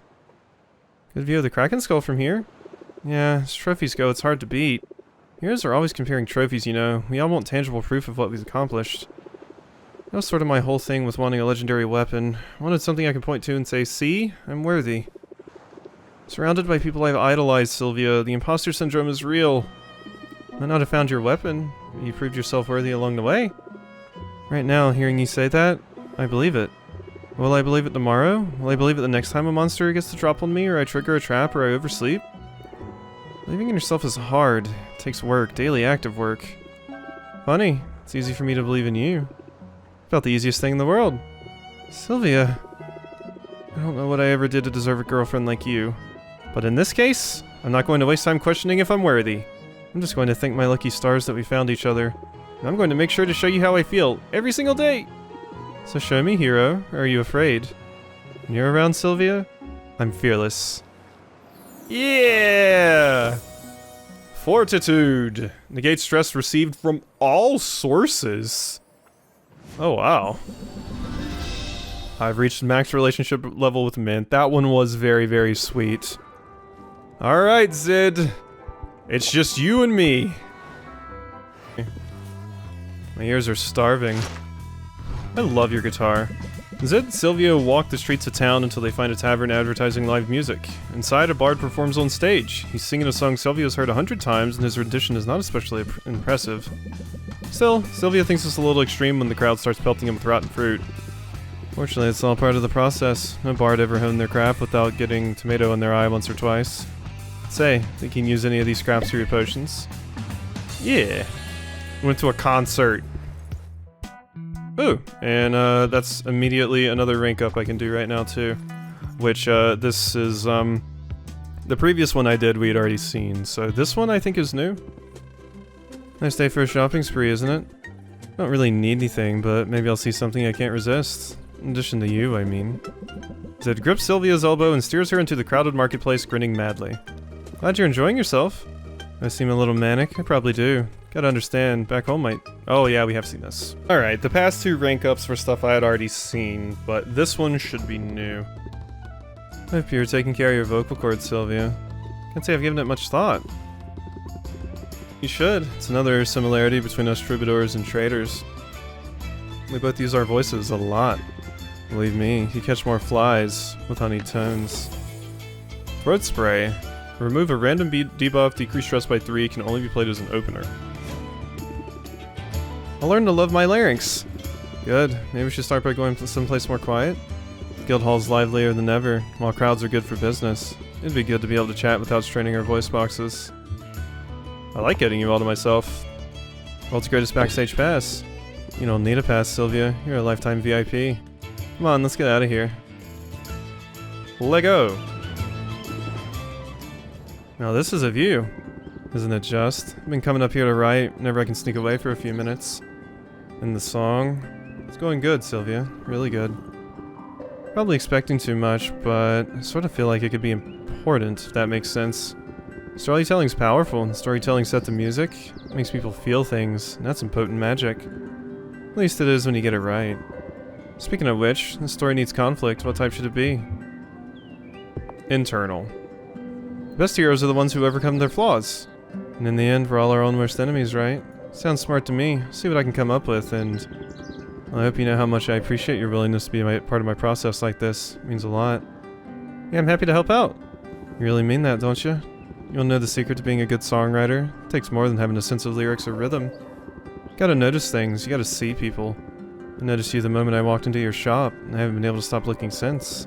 What really caught my eye was your kindness. You were kind to me before you even realized who I was. I don't know if you know how rare that is. So if I could be a little bold here, I'd really like to date you, assuming you like what you see. Yeah! Well, I like what I see. Well, I like what I see. I love what I'm hearing. Wow, really? You mean it? That's amazing, Syl. We're gonna be so good together. I tend to agree. We're both forces to be reckoned with. Even if we're from two different worlds, feels like we're coming from the same place. Truer words, Syl. You inspire me. You make me want to sing. Hope you like sappy music. There's just so much sappy music coming your way. You mean, right this minute? Because I'm sort of in the mood to be serenaded. Oh, are you? Well, good news. I think that can be arranged. Oh, see, I like these two together. This and Mint, I think, are definitely probably my favorites. Although Roxanne's was like a lot sweeter than I was thinking it was going to be. Which was, nice. Let's have a jam session. Oh, this day would never come. Let's jam. Yeah, let's have a jam session. Let's do it. Zid brings Sylvia backstage, where there are a variety of musical instruments set about. Sylvia's feeling ambitious, and she takes up a hefty stringed instrument. Zid gives her a few pointers, but Sylvia can't seem to get the hang of it. Her instrument just won't make the sound she wants it to. Don't worry so much, Sylvia. The point of a jam session isn't to make high art, it's to let go and just have fun with it. I'm having a lot of fun right now. As far as I'm concerned, everything you do is sweet music. Meow. I do love these two together. That's like Zid's sense of style too. Your eyes are gorgeous, so are yours! Alright, let's rank up. It's always nice to hang out with you. Yeah. Alrighty. I scream, you scream, we all scream for frozen yogurt. This is true. Huh, it's not quite as catchy as it should be, is it? Guess you could workshop it? Nah, sounds like work. Today's about anything but. Didn't you hear? I went and got myself a girlfriend. And that's cause for celebration. Sylvia's familiar with the ice cream vendor, enough to notice that something is unusual. Yeah, I would hope we're familiar with the ice cream vendor. The place is usually a lot busier. Well, about that. Sort of rented the place out. Wow, really? You can do that? What can I say? Sometimes being a celebrity has its perks. We've got the run of the place for a couple hours, and I humbly suggest that we use the time to eat as much frozen yogurt as humanly possible. Why not ice cream? Rookie mistake, Syl. With ice cream, you pick a flavor, and it sorta is what it is. With yogurt, you have a huge array of toppings.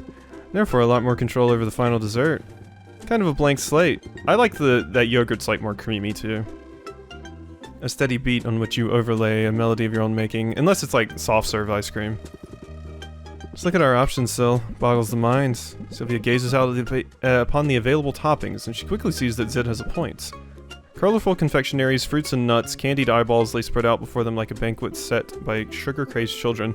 I like pound cake, Reese's, like graham cracker crust is really good, and like cookie dough. Those are the things I usually go for yogurt. It's enticing, slightly overwhelming. I don't know if I need more decision points in my life. I can help you make good choices. It's all about maximizing your pleasure. Fresh fruit's tasty, and dried fruit's denser, so you can eat more of it. An ectoplasm takes some getting used to, but it won't cause your blood sugar to spike and crash like butterscotch will. Oh, you really put some thought into this. Yeah, I'm a master of the scales, meaning both musical scales and the yogurt weigh-in variety. This is pretty amazing and so generous of you. Like I said, I wanted to celebrate you. Celebrate us. And well, I have something else to celebrate too. You know the song I've been working on? I'm almost done. On track to finish it tonight. Turns out having a girlfriend's good for productivity. Cuddles lead to creativity? If only you'd known sooner. Well, I don't know. I think you were worth holding out for.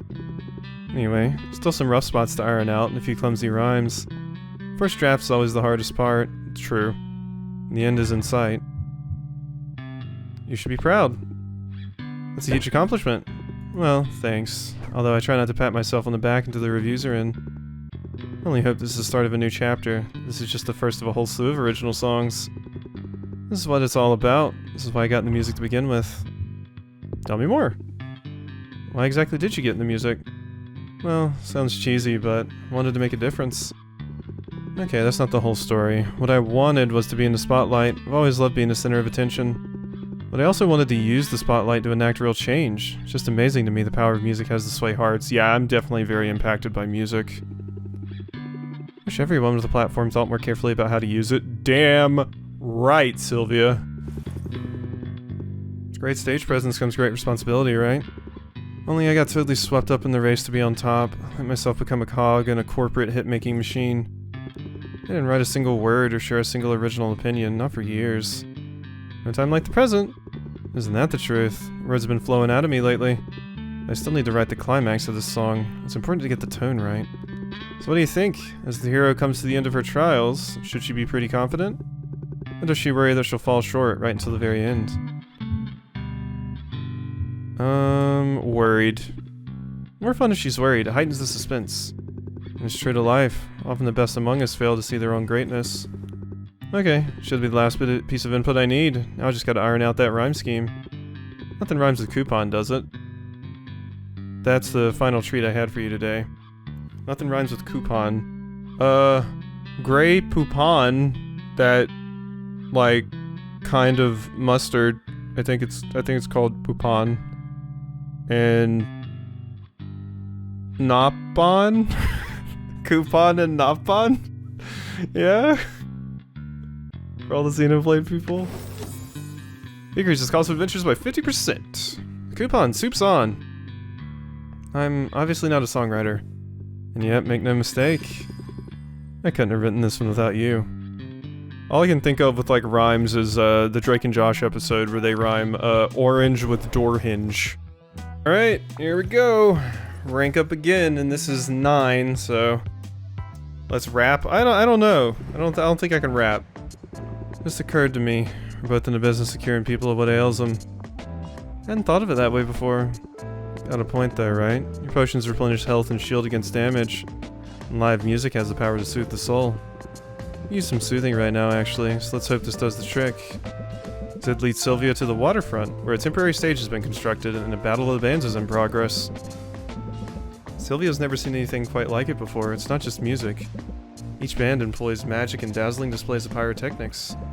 There are laser light shows, phantasmal backup dancers, and illusory fireworks. And through it all, Zid just scowls. What's the matter, Songbird? Sorry, I don't mean to be a bummer.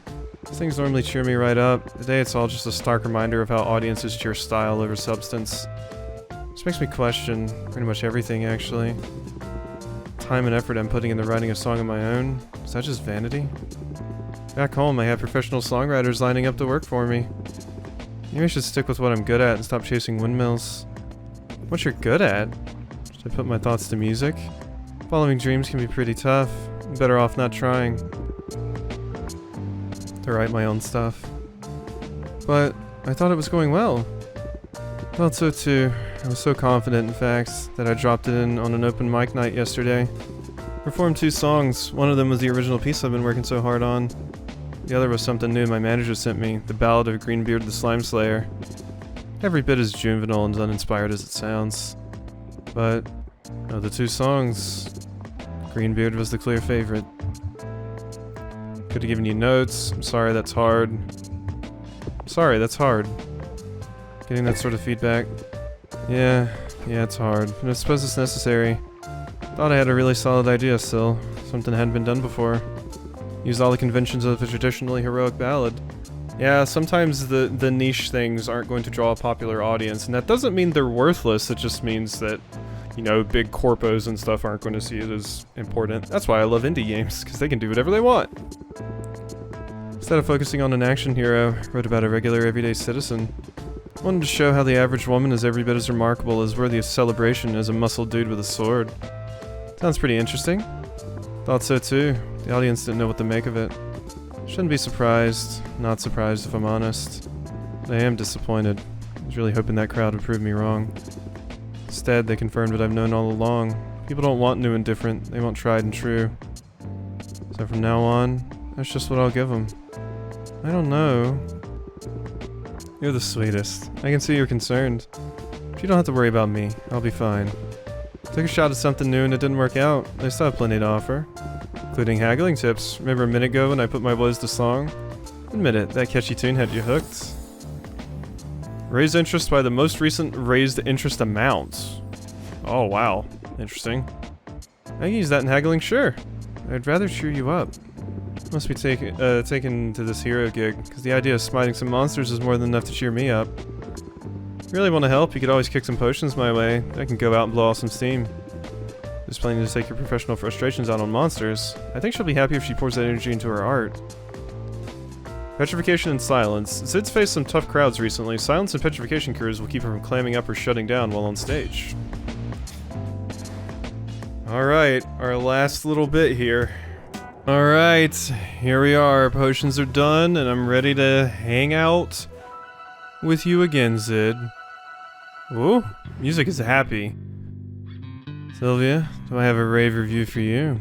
Those potions you gave me were everything, like a cure for stage fright, writer's block, and the blues all at once. Glad you're feeling a little better. More than a little. To be honest, I'm feeling inspired all over again, not a minute too soon. I was way too quick to give up on writing. It's obvious to me now between the faith you've shown in me and an interaction I just had with a few new fans. You asked for your autograph? Although, you must be kinda used to that by now. It's true. Signed a lot of autographs in my day. The longer I'm in Rafta, the more people figure out that Zid and Zidriel are one and the same. So when I got to my busking corner earlier, the small group of people had gathered around. I assumed they'd figured it out, that they were there to see international pop star Zidriel. They were there to see me, the real me. Zid, the humble bard, with the song about an everyday hero. I guess one of them had been in the audience the night I debuted my song. Made such an impression on her, she brought her friends along to see me play. Zid, that's awesome. Yeah, felt pretty awesome to be honest. They didn't ask me to play the crowd pleasers, they didn't request the hits, they didn't even ask for my autograph. They were there for my music. Yeah, it's really nice when you create, or you're a creator of some kind, and people actually just appreciate you and your vision. It's always a fantastic feeling. You don't have to make something that has mass appeal. People are there for you. That's cool. When the performance was over, promised to come back for more. Not surprised, you're so talented, Zid. Thanks. We both know I'm taking a risk here. It's scary making big changes at this stage of my career. Been so afraid of taking the wrong step that I basically stopped moving altogether. Talking to those people, playing my music for them on the side of the road. Exactly what I needed. It's a reminder that I should be brave enough to follow my instincts. A lot of people won't get what I'm trying to do, and that's okay, because the ones who do, they're the ones I'm writing for. Sylvia. The people who need to see themselves reflected in art. Bard of the common folk, huh? I like that. I like it too, quite a bit. So you want to get out of here? Stretch our legs. Stretch our legs indeed. Stretch these lips too. How does it feel to be a singer-songwriter? Well, it feels pretty great at the moment. Still got a lot of work ahead of me though. You're off to a good start. Thanks. Though I can't take all the credit for that, and I have a confession to make. Sel, subject of my ballad, it's you. What? Really? Thought you might have guessed by now. I mean, when I asked you who I should write about, you suggested an underdog. You're the scrappiest underdog I know. Here, I'll sing you a few bars.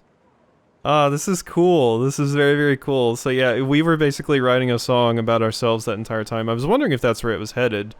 Wonder how many different ways it can change. The odds were against her, yeah, right from the start. She had next to nothing, just love for her art. She had no great powers, just natural charm. Soon patrons were dazzled, curmudgeons disarmed. Fear, though, would find her. It gnawed at her will. She doubted her prowess, she doubted her skill. Yet hark, she had allies. She was not alone. An animal helper nested in her home. The challenges came, but none found her lacking. She settled her debts, she sent rivals packing. And when the day came for one final bout, she banished her worry, she conquered her doubt. In truth, 'twas no contest, but instead a rout. There's a little bit more, but you get the idea. Wow, Zid, I'm so flattered, and my animal companion is Oswald. You've really been paying attention, haven't you? Told you before, Sil, you inspire me. Meant that literally. Also, apologies for the singing, but come on, she's singing and I gotta sing it. Listen, surrounded by so-called heroes all day, every day. A lot of them are genuinely heroic. They're not exactly toiling away without recognition. Praise and glory are baked into the gig. And I looked at you, all you've accomplished in your short time here. And I thought, there's an unsung hero. There's someone who deserves some recognition. I'm not trying to embarrass you or anything. Just thought your story might inspire others the way it inspired me. My situation has been so stressful. Not sure I ever thought of it as inspirational. Real hero wouldn't though, would they? Glad to be able to share the success with you, Sylvia. And what's more, I'm immensely proud to be your girl. Some would say you have the best seats in the house. But hey, when do I get to hear the rest of the song? Well, to be honest, I'm not sure it's totally finished. I mean, we don't know yet how our story ends. Wow, that's some pressure. Guess I'd better stick the landing. I have faith in you. Whatever happens, I'll be right there with you. And I'll be singing your praises to the very end. Why don't you come over here then? And I'll really give you something to sing about. Yeah!